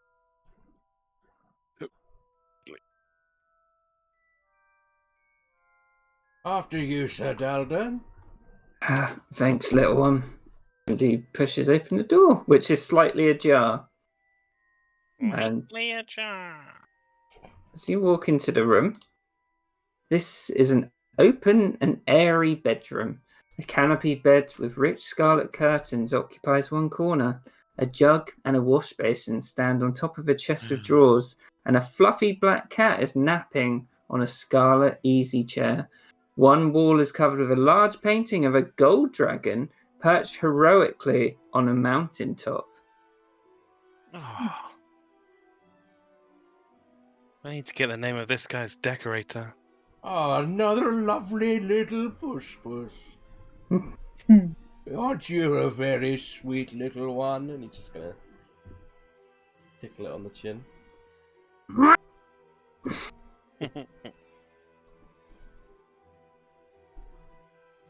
Kayla wants to examine the painting. Okay. Investigation. Hey-yo! So you recognize it is painted by the same person downstairs, and as you cast your eyes over, you can see written, like scratched in, is the word Fistandia. So a lot of the artwork in this house was actually done by the mage. You think you could probably get this off the wall if you wanted it? Nah, she's not going to steal it. But she will say, I suddenly respect the master of the house a lot more. Looks like they did it themselves. Ah, a wizard and a painter. You could And- say they were a wizard with the brush. And a martial artist, too. Not bad. And as you can see, the dragon is looking over at this chest of drawers. Little one will search through the chest of drawers. Okay, can do investigation check. Kayla's just rabbiting on.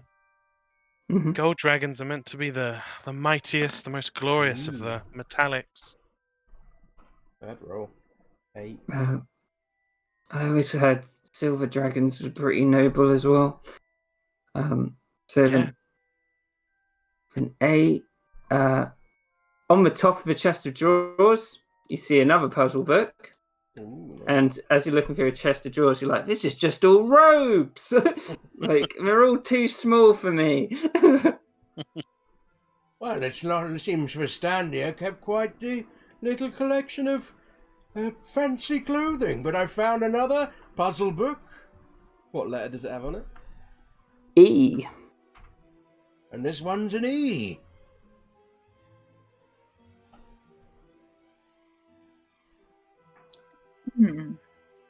I still am not sure what word this might be, though. Is there a door behind you, little one? He's going to step Yeah. forward and he's going to Oh, yes. Didn't see that one. he'll try and open it. Pushes it open. And you can see a balcony. How beautiful. The doors from his bedroom lead to a wrought iron balcony lined with slate flagstones. The greenery and colourful flowers of the arboretum are not visible below. But the impressive miasma seems to press in even closer above the mansion here than the ground. Can little one just just check around the sort of outside of the house and see if there's anything that looks of note? Yep, you can. Inside the room, Kayla's rolled up her right sleeve and she's pointing out her. Your turn. She's pointing out her. She's got a tattoo on her right arm of a dragon in flight. She's like, this was meant to be gold. Why didn't you get it coloured in? Oh, with gold? Well, you can use yellow. It's not the same though. I mean, look at it. And she points at the painting. Yeah, It's it might metallic. look like some sort of stupid cheese dragon or something. A weird idea. Yeah. Other people have stranger ones. Little one looking outside. This whole balcony is completely bare. You don't see anything of note. Yeah, he'll just go back in then and say, Well, I think we've done a fairly thorough search up here. So, perhaps we should head down into that basement. Oh, not the secret rooms. Is there a problem with the secret rooms, Sir Daldon? They just have strange things in them, like captives or prisoners. I really hope no one's down there. Well, I'm sure it'll be fine. If Vistandia, if these lovely, adorable little puss-pusses aren't anything to go by, then I'm sure she's a lovely, lovely person. And the cat starts following you, little one. I guess if that...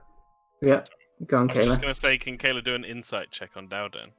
About what? Because he's being weird Oh, about yeah. the basement and everything. Hui. Mm, 13.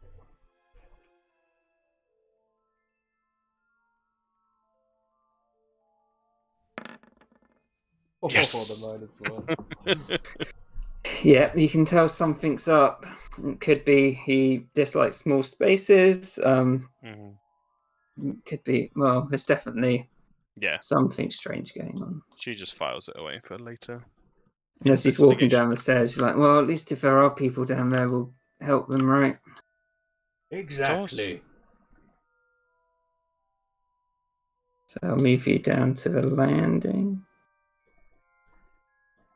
And as you get down there, you see the cat starts strolling into the kitchen.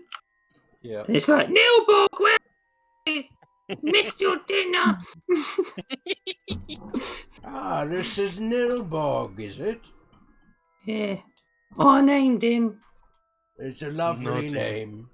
Noddy and Nilbog. Yeah, Nilbog's my cat, Cor. Well, good day, gentlemen. Yeah, we'll clean up after you. Thank you kindly. Right. They're proceeding down to the lower level. Yep. Kayla wants to be stealthy going down there. Okay. Is she going to let other people know? Yeah, she'll be like, maybe we should be a little bit sneaky in case there's something bad. Even if it's just an angry bookcase again. Ah, clever idea, Miss.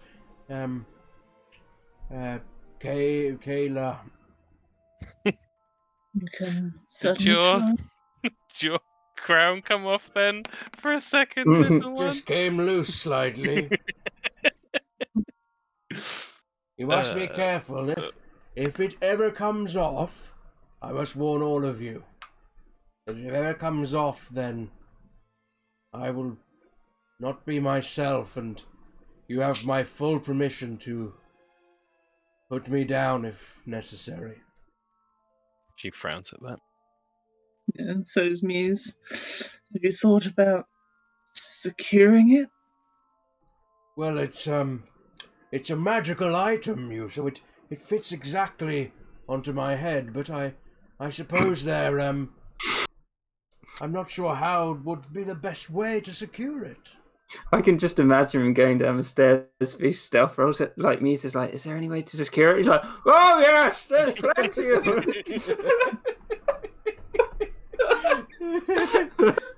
I just want to see the quest to get sovereign glue for little one to fucking stick it to his head forever. Such a good idea. I want Kieran to go buck wild with this campaign now. Oh. Door? There is a door here. There is a door down here. She will open the closer door. Okay. So as you open the door, it's another corridor, and you can see a door here and another door here. A corridor beyond the door. She smiles and tries to open this door. Okay.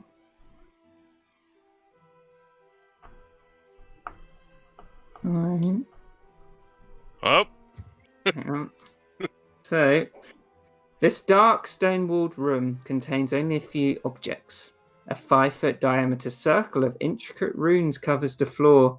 There's an empty wooden bookstand opposite the door, and bronze braziers are the other 3 cardinal points of the circle. I think I've sort of drawn that right, but yeah, because I was like, what does that mean when I was making it? Whatever material they contained has long ago burnt to cinders, but the room still smells of charcoal and sulfur. Sitting next to the bookstand is a warty toad. Well, some kind of arcane practice has gone on in here. Maybe some kind of ritual? Do an Arcana check.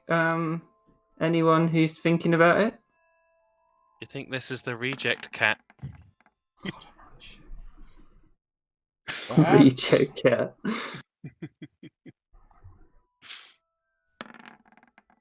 They do have furless cats, you know. Kayla, I think you might recognize it as a summoning room. It's like it could have something to do with summoning or conjuration. What do you think, Daryl? I think so too, Kayla. I've seen similar. He Well, squats down next to the toad. As you approach the toad, it hops towards you Oh. and turns into a corset. Everyone roll Ah! Fucking love the pictures for corsets. They're great. Yeah, they're great.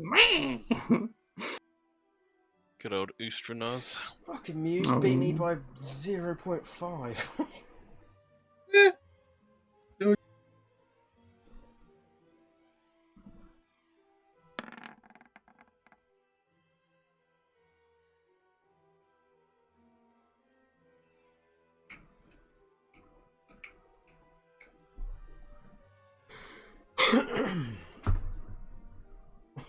I love this little group already.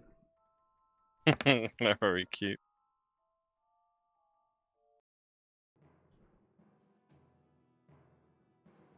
Doubt I would have been there. Corset. Okay. Oh.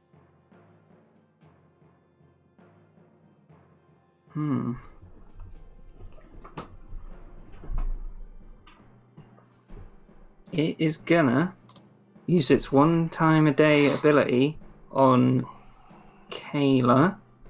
Yeah. It's gonna try and scare her. I Can you make a wisdom saving throw, please? can.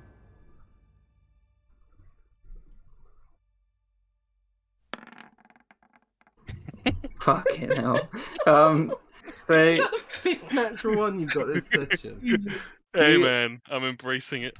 you're frightened for 1 minute. The target can repeat the same throughout the end of its turn with disadvantage if its corset is within the line of sight. Yeah, I think especially with a natural one, Kayla's usually like ready to fight. Exterior is now just full on girly scream. So imagine as it turned, it was like. She's just like, ah!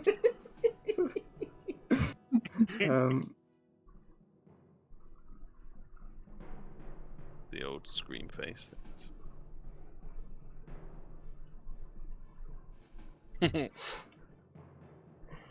I'm scared. Sorry, did it have any special frightened rules, or is it just generally frightened? It's just frightened. Cool. Yes. Muse pulls out his little wand and he's going to play some really nice, soothing classical music to Kayla. It's going to be Bardic Inspiration, Oh, and he's going to turn it towards the closet and do Vicious Mockery. So Wisdom 14. Okay.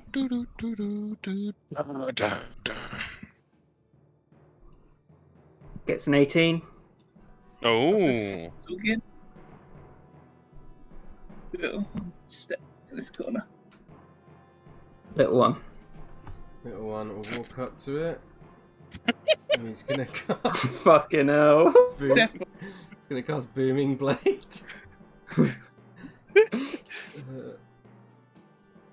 Can you see why I said this is better for 4 people? Yeah. Ooh, But a 10. he's the floor next to it, leaving a huge dent in the floor. But of course, it's like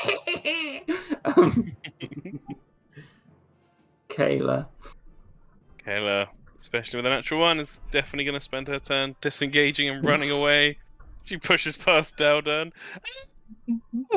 5, 10, 15, 20, 25, 30. Goes around the corner, huddles down, but she will now make her wisdom save. Can my rolling beat the help of the Bardic Inspiration? Dun, dun. Nope. Yeah, I'll use it. I don't think its DC's very high. Well, Well, no. Just rocking Yeah. back and forth. Dowden analyzes it, pulls out his crossbow.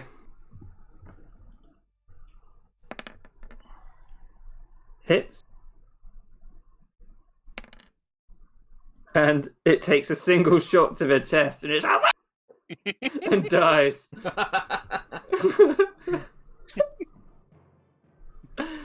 He's like, "Don't worry, Kayla, it's dead." Does the frightened go away, or does she have to make a save again? I think it's at the end of the turn for a minute, so she'd just keep making them, wouldn't she? Yeah. So I will say that on her next turn, being frightened, she will try and run further, and she would open this door as she's running away. Okay.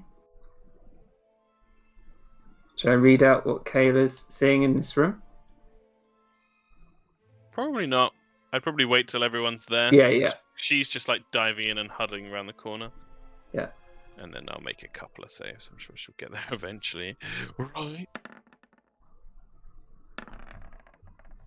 Yeah, you made it. Yeah.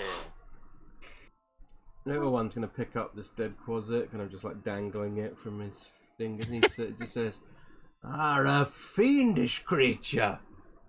Perhaps our, actually, they're not fiends, are they? They're fucking... from the Demons count as fiends as Demons. well. Oh, It always confuses me Yeah. as well. a fiendish creature from, yes, perhaps, our Fistandia, was delving in some darker arts, or perhaps this Feria. Well, it's not something I like to see. No, but let's have a look in this bookcase. Perhaps one of our puzzle books lies within. Okay, you do investigation check. Kayla actually walks up and 25. takes Dow's arm and like hugs it slightly. Just like, Dow's like, that was scary. there, Kayla, I got it. She sees the state of the Quasit. She's like, damn, that's a good shot. So, little one, you start sort of shuffling through his books. You see one title called Curious Quasits, summoning circles and where to find them. It looks like this is just like a menagerie of not too advanced books on plane travel and things like that. There's nothing of too much interest in there.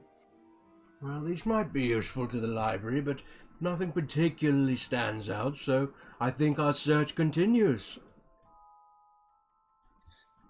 Perhaps down here we should be more careful of more fiendish creatures. Yes.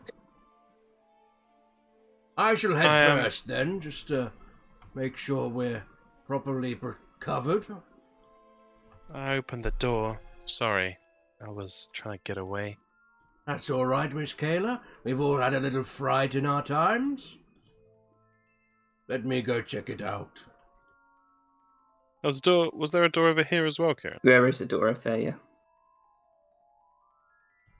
So, as you enter that room, the air here smells of astringent chemicals. Long wooden tables stretch across the room, laden with vials, beakers, and flasks holding various liquids and powders. Books are stacked between the glassware and the chemicals. Yellow paper charts and blackboards full of complex formulas cover the walls. Another lab, perhaps. Can little one search over the various scrolls and bottled liquids and see if there's any he recognizes? Intelligence check. As he's sort of just taking in the whole room. 16. Yeah. Okay. With that, especially as an artificer, as your class, a lot of the books here cover chemical science and alchemy. You sort of just looking through all this stuff. You think the main goal of the research was to transmute various materials into gold. Judging by the amount of scorch marks and acid burns all around this room, you think that it's probably not successful. Seems like they were trying to practice some kind of alchemy. This is most enjoyable. I've been looking forward to getting into this line of work myself, to be honest with you. I think I'll pocket these. He's going to pocket the Well- notes. Yeah, maybe they'll let you come back, little one, and use this as your workshop. Well, that would be quite nice.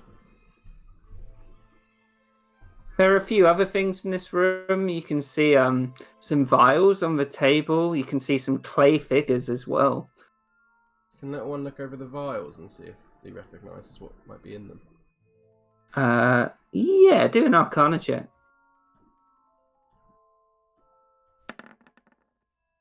Yeah, these are very common. They're 2 potions of healing. Ah, well, we should hold on to these, ladies and gentlemen. 2 potions of healing. Very you'd handy items. You'd also find 50 gold pieces worth of alchemical material.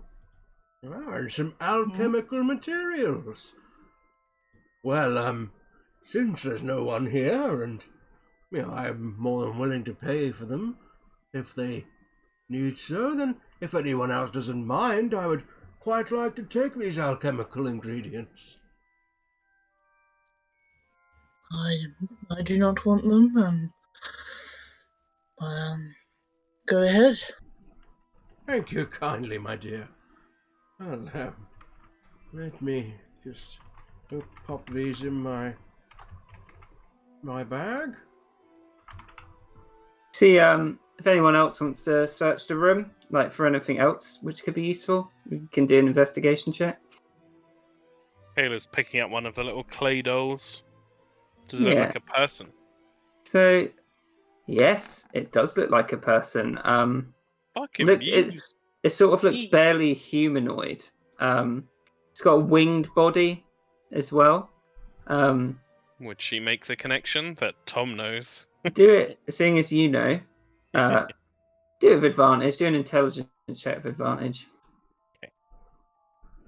Great roll with advantage. And Muse, you have a look through some of the books that little one's left, and there is a puzzle book among them with the letter B on its spine. I found another letter. It's a B. I'm not sure.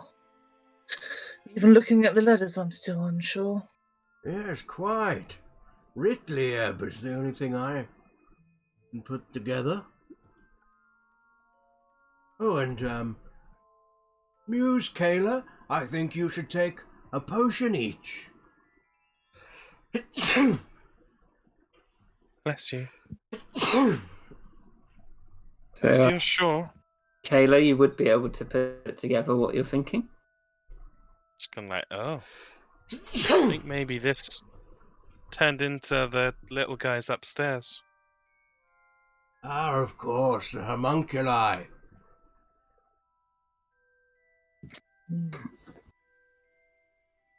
I always thought there could be chocolate homunculi somewhere. A most delicious proposition, but I'm not sure you'd want to eat them. You could start a band, Muse, called Muse and the Chocolate Homunculi. An interesting idea, Sir Daldern. I would recommend to focus on your studies. Well, I think we've had a grand search of this room. Miss Kayla, after you. Kayla throws the homunculus towards Dowden. Kind of shakes her head and laughs at his Dowden. weirdness. Pockets it.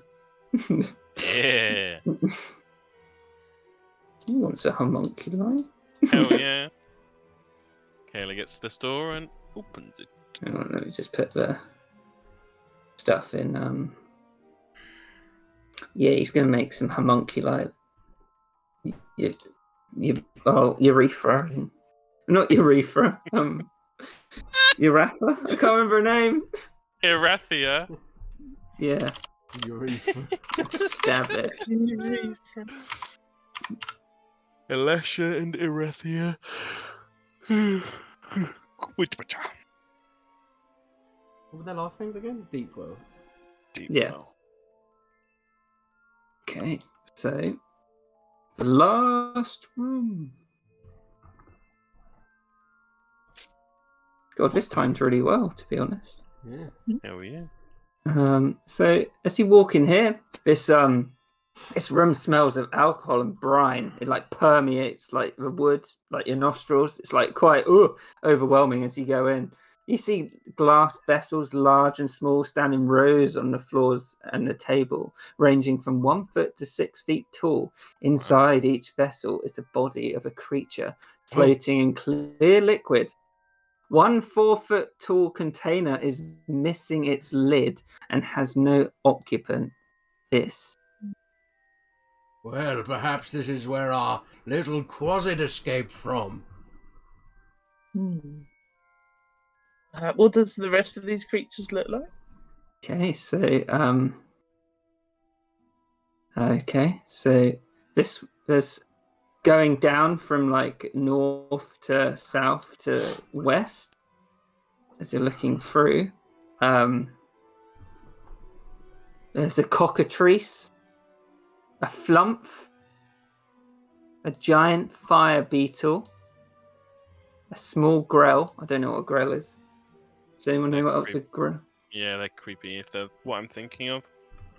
They've got like a bird's beak and a brain and tentacles. Oh my god, that's so creepy. What the fuck? I'll put a picture on Discord for everyone.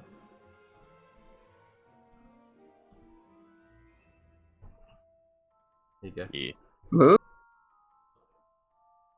You can see a pseudo dragon. No. 4 severed hands in the same jar. Ooh. Bleh, you can see them.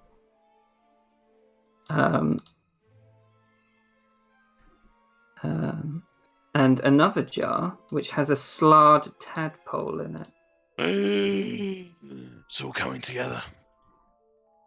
Well, this is quite the disturbing little experiment room. I do wonder what our fish stand here was up to. I don't think anything good. At least we didn't find any people.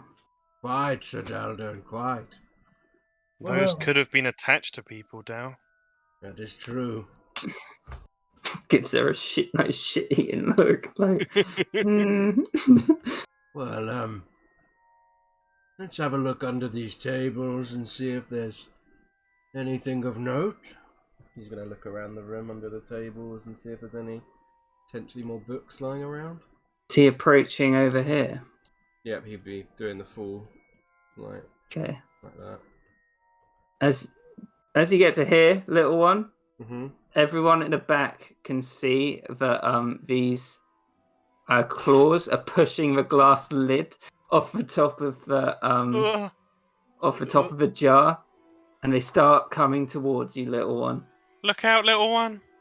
So roll initiative for them. Creepy. Oh yeah, I've always wanted to do little hands. Were there some in Strahd? Yeah, then the Dawn Crest House loft, they got instantly fucking wrecked though. Hell yeah. They are pretty weak. Yeah, they're super weird. I just put them in because I thought it was more fitting than anything else. Yeah, funny. Should I roll initiative or? Yeah. Another natural one, baby. Damn, 6 natural ones this session, I think. It's fine. I've given it to Muse. Muse has got all the 20s. Say they've moved a little bit. Like maybe one here, one here. This one's going towards little one. This one's following this one up here. Okay, little one. It's your turn first. Little one is going to cast Thunderclap. Okay. It's a DC 14 con save. Gonna break all the gloves. He slaps his hands together and it makes a huge booming sound that can be heard over 100 feet away. Any creature within 5 feet of him must make the save. Oh god, I have to bring the Slard Tadpole up as well. So yeah, I think it hits. Yep. Everything. What is it, con? Con save. Yep. So Slard Tadpole gets a 17, Passes. and I'll go left to right. Mhm.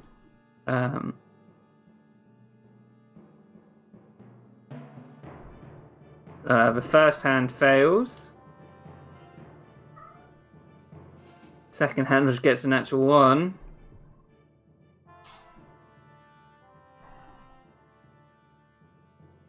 Next one gets an 18. Passes. And the next one gets a 6. Fails.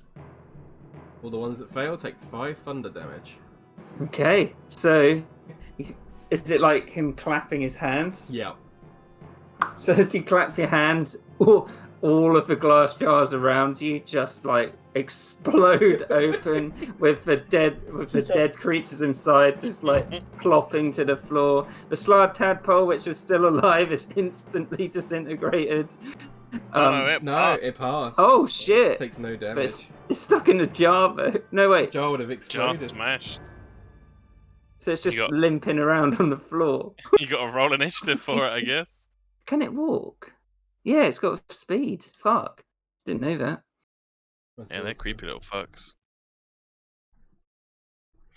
You guys avoided them mostly in the swamp. So that one's dead. This one's dead.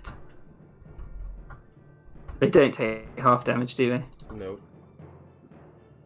That one failed as well, I think. Which one? I think 3 of them failed. Yeah, he's right. Yeah, thanks. There we go.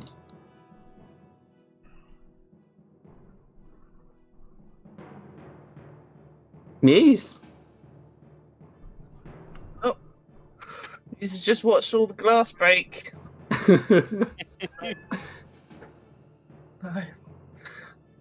No. Well. Yeah. There's just that one. formaldehyde all over the floor now. Let's just give a little inspiration to little one, and that's it. Thank you kindly. Slot Tadpole jumps down off the table. Oh shit, no. God, grew. Next to the little one. It's gonna try and... Oh god, it can only bite. Okay. Bite him. A 19. Definitely 3 hits. piercing damage. Dowden. It's gonna mark this guy.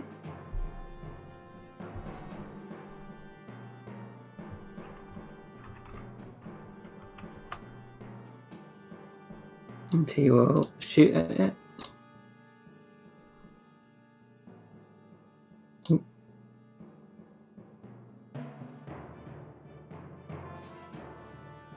And it hits into the back of the wall.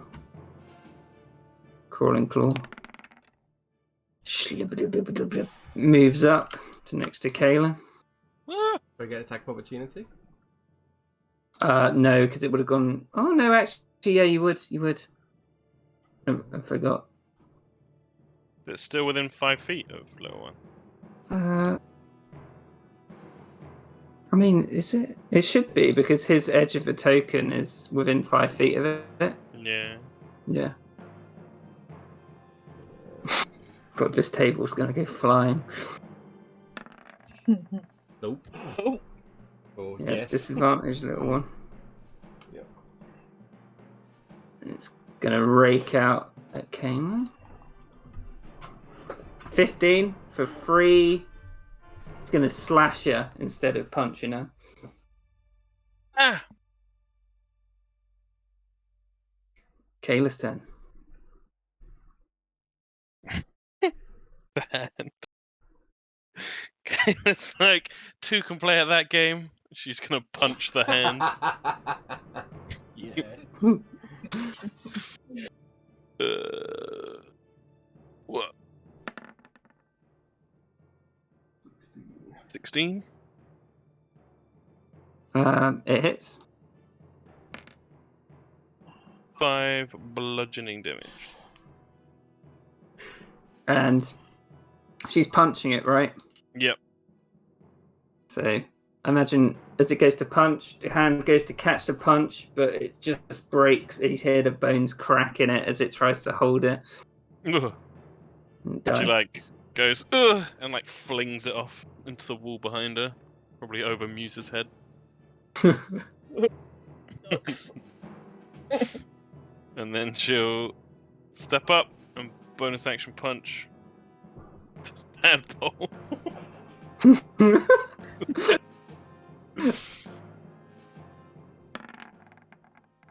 No, maybe not. 10.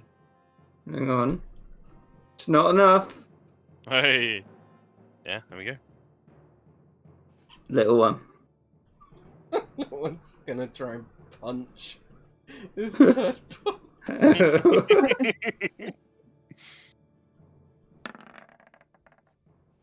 Yeah. It's disadvantage because of Yeah. your... Yeah, you got That disadvantage, yeah. Right, thank you for reminding me. Once again. Ooh. Yeah. Yeah, it's He will, Does Muse have the magical inspiration thing where you can buff damage? Is that... That's Valor Bards. Yeah. I thought it was like a new thing they got, in Tasha's. I think that's on spell. Yeah, you might be right, it's on spells. I'll have a look for you. Don't worry, it doesn't matter much. Yeah, because he's an ogre, he gets a special unarmed attack. That does d6 plus his strength mod, so it's 10 points of bludgeoning damage. Oh no, he's a better monk than I am. Fuck. so this slard tadpole's on the floor. How does he finish it off on these wooden floorboards? He just stomps on it and crushes it into like a soft paste. And you just see a load of floorboard crack beneath Kayla and little one.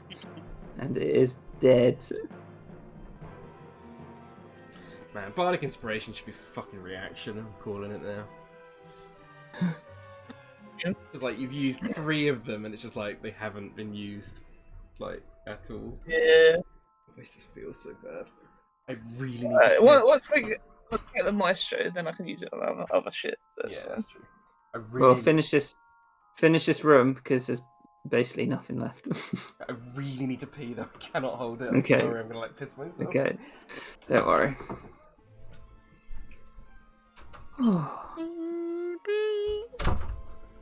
So what level will we be for the next one, Kieran?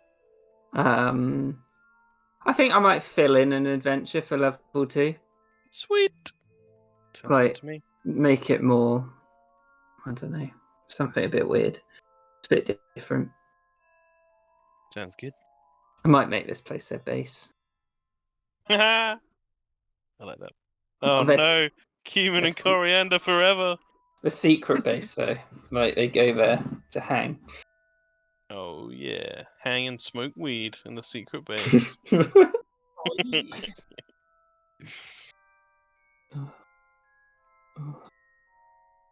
I think the level 3 one's meant to be quite good. Mm-hmm. I saw like a rating of all of them, but I saw number 2 as like bottom, so I was like, And this one was pretty high up, I think. Yeah, I definitely read that this one was high up, and I would agree. It's pretty cool. I like how it's not too deadly for like level 1s. Yeah, it's really nice. There is an element of danger, as we saw by Kayla getting bopped, but you also feel like you are dangerous too, because all the things have quite low health. Yeah. It's nice.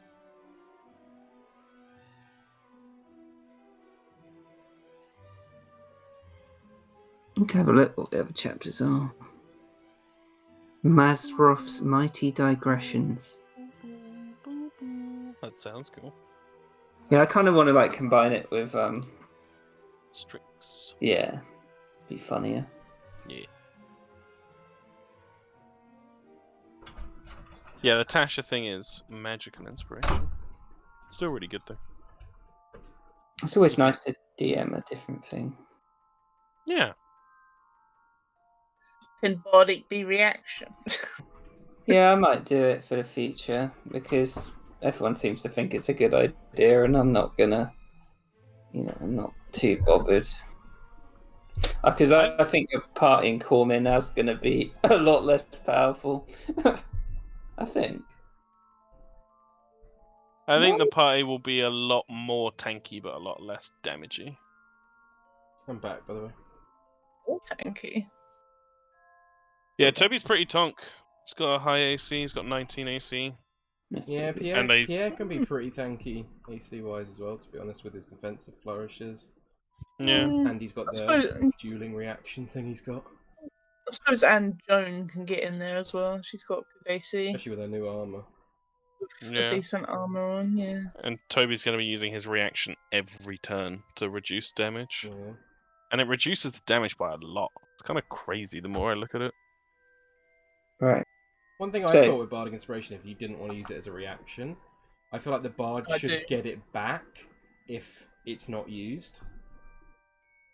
Mm, It just, Mm. to me, it just feels so shit. I prefer the. How I about prefer the reaction. Keep it as it is, but get it back on a short rest. but doesn't that happen anyway at a certain level?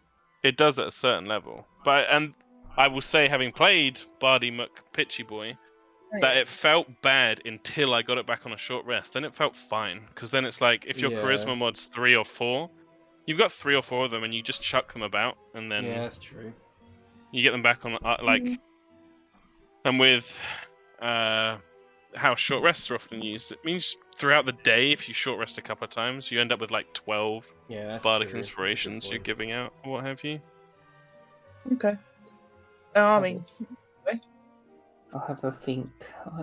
For Toby. I'll also I mean, say that yeah. with magical inspiration, it will be really good in this group because Dal and Little One will be able to make use of it. Yeah, that's true. Because I know it's big as well. Like adding a D6 onto a healing spell yeah. or a damaging That's a spell or great whatever. point. Yeah, it is. It's fine. It's just one of those things where when you can't use it, it just feels so bad for the bard. Yeah, yeah. yeah. Should we crack on? Yes. Yeah. Okay. So this room is completely wrecked now. Yeah. Stinks of formaldehyde.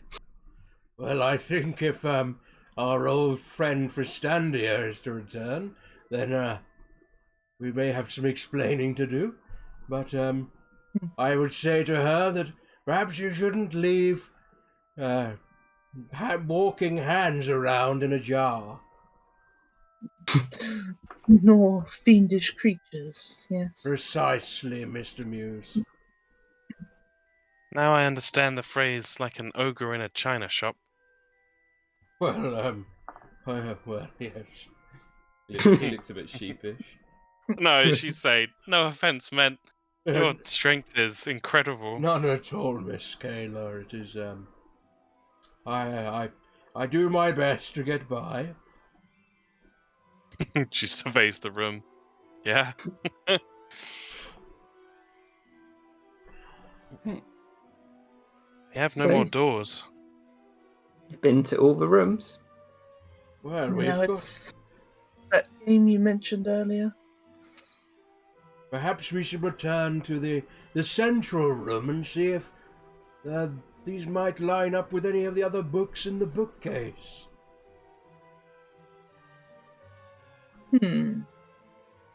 Teleport you upstairs. Perhaps it's just we need to figure out a different word for the doors. Perhaps Scepter was the last, so perhaps there's a different command word. Maybe able to based on split. the books. Good point, Mr. Daldern. What's all our letters? We have an Sure. R, an I, a T, an L, a Y, an E, and a B. R-I-T. No! Hate when L-Y-E-B. It definitely makes a word. Yeah, I believe. Okay, Hannah got them all. Lububadim. I'm so bad at countdown. Our countdown conundrum. Think for a while, and then if it goes on, I'll have you make intelligence checks. Well, I think L-Y should maybe be at the end. Potentially. Often that is the case. No idea. If this is an Elvish word, then I've got no idea. Considering, well, I was just not trying to make it purposefully harder with him saying that, trying to put you off. So let's go through the letters at the beginning first. B. It could be.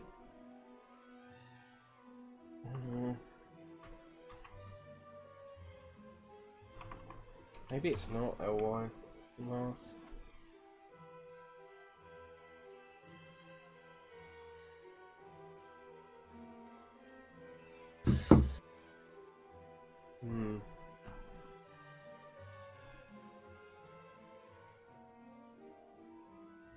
I think that's the guy's first name.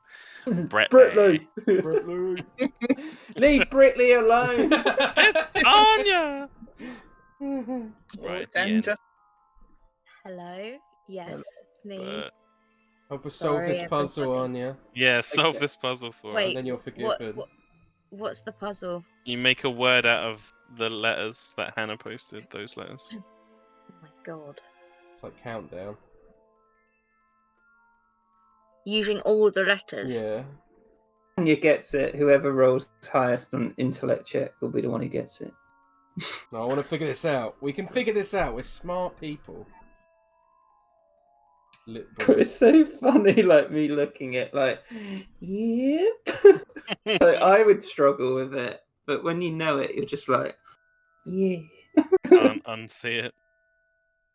Bertily. Brett. Fucking Brett. Brett. What happens if I don't help you solve the puzzle? God. Rip. You can help solve the puzzle on your own and not tell anyone. That's allowed too. Rilch. You have to use all the letters as well. Nope, I used R twice though. Oh, I know what it is! Oh! I figured it out. Roll an intelligence check for little one. Oh, is it try something? Tribe.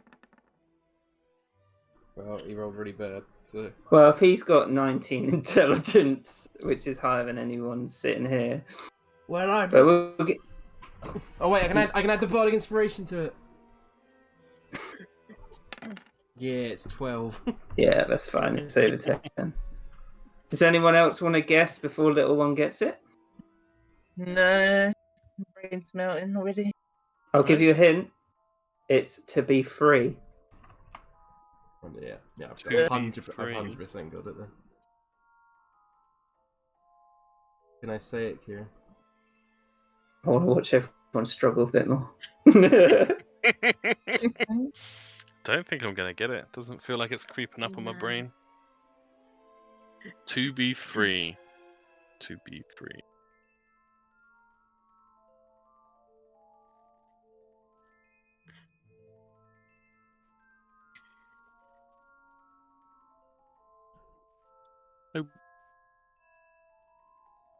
Well, should old little one give it away?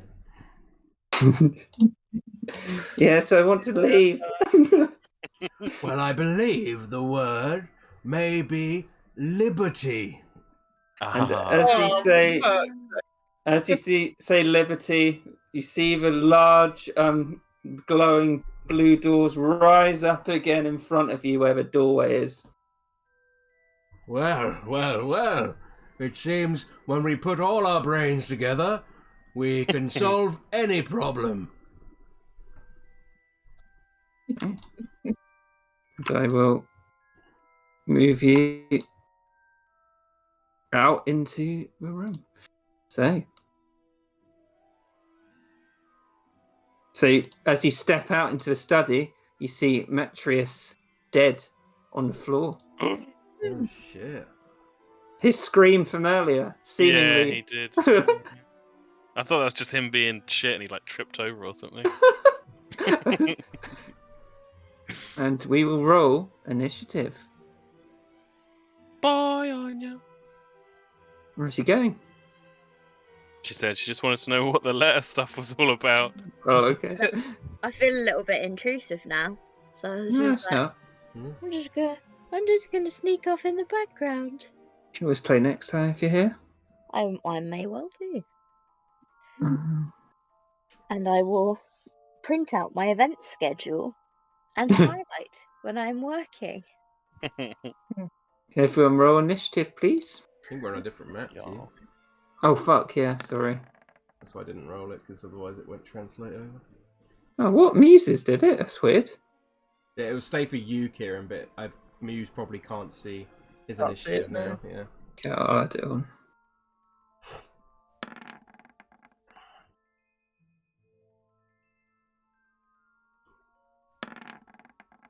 Fucking hell, I keep rolling really well with the initiative.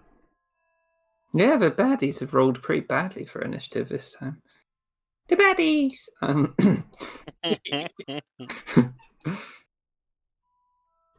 God, can't. Don't take me That's- back to that. that was one of the Fucking- greatest reveals we've ever done, I think. Fucking died. So clear. Absolutely died. Slurrbird up. No, don't. Actually, I was crying so much. Oh, that was such My a great beard session. was wet. I'm so happy. Okay. So I'll put the music. How? What? We can see he's dead. What You state can is he in? see, it looks like he's been. You can see a puncture wound in his shoulder, and it looks like there's some sort of liquid leaking out. You remember that he was carrying an imp statue when he left. Oh yeah, Matrius! No! that's not good. Happened. Look around. Anything there? Kayla's taking the dodge action. She's got her fists up, just like. Yeah, little one's Okay. just bent over Matrius, trying to see if he can do anything to help him, but I imagine he can't, so... Muse, you can make a perception check if you want.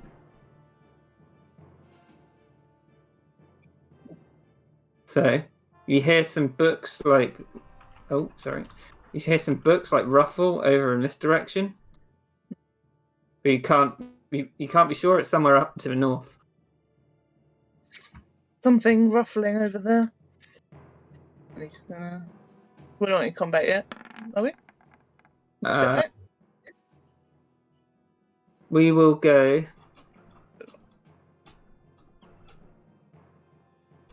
Yeah, we'll go from Muse in initiative order. He's just gonna step back over here and But he said something's up here, right? yeah, something's like ruffling up there. Okay. I'm on the case.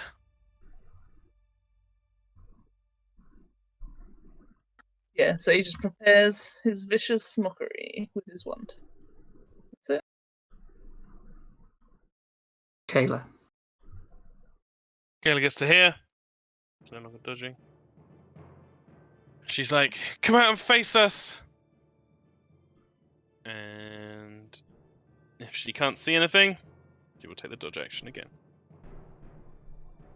On its turn, you hear this, and this little imp appears sitting on these scrolls up here. Some of them fall to the floor. Whoa. Little bastard. And she said, "Come get me," right? Yeah. If you say so. And he like zooms down towards you. Gonna try and sting you. Dodgy mama. Disadvantage. Yep. Okay.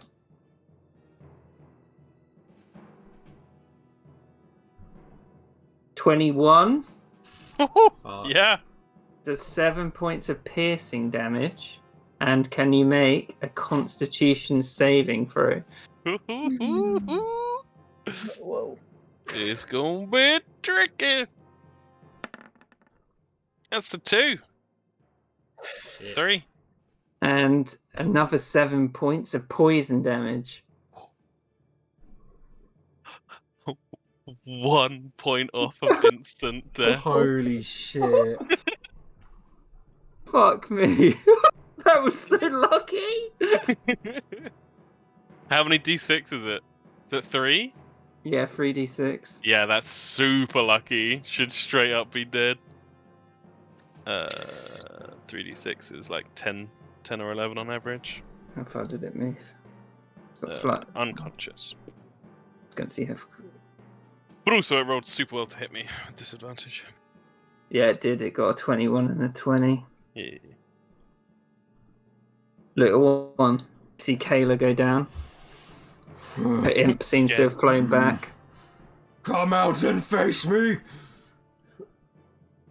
He's gonna run up, and he'll hold an action to Booming Blade if it gets within 5 feet of him.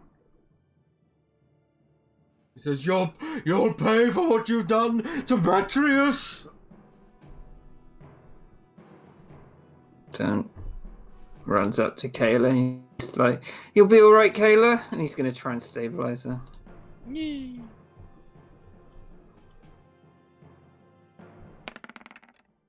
Oh no. Nope. Nope. Mies. Last spell slot on a healing word. Brings up some nice little classical music plays. You get 6 Yeah, thank you. action. He's gonna dodge. Or actually, no. No vicious mockery if it comes into 60 feet. He's gonna stand next to everyone. Kayla. Once again, she's like, oh, but the sound of classical music brings her up. She's like, thanks, Muse. She will get to her feet unsteadily, brace herself against the bookcase. She's like, there's an imp. Ow. She will be smart and stay here, take the dodge action as well.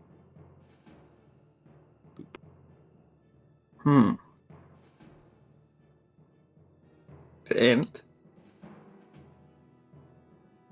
flies out. So, vicious mockery, right? Yeah. Wisdom save.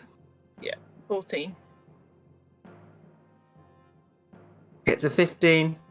Damn it. He's fine then. It's gonna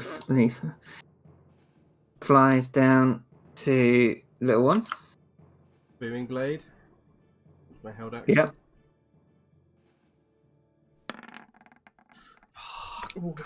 And he's gonna try and sting him. He misses. Oh, thank God. Wait, how much movement? Oh, he's got 10 feet left.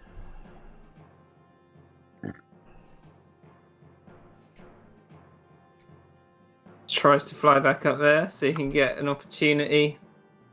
No, you can't. 'Cause you Oh yeah. use your reaction to do the held action. Yeah. Thank you. Little one. He's gonna chase after it though and says, You'll pay for what you've done! Let's swing out. Mattress is. Booming Blade. Oh my god! What the fuck? That's an extra 2 damage on top of that because it's the max damage rule. So 20 damage. I have a Fucking good way for how this could go, Lewis. Yep. Little one just swings out of his leg. The bookcase flies into the other bookcase. They fly across the room. The imp's like, ah! As it falls down, and little one just brings his huge club and splats him on the floor. Yes.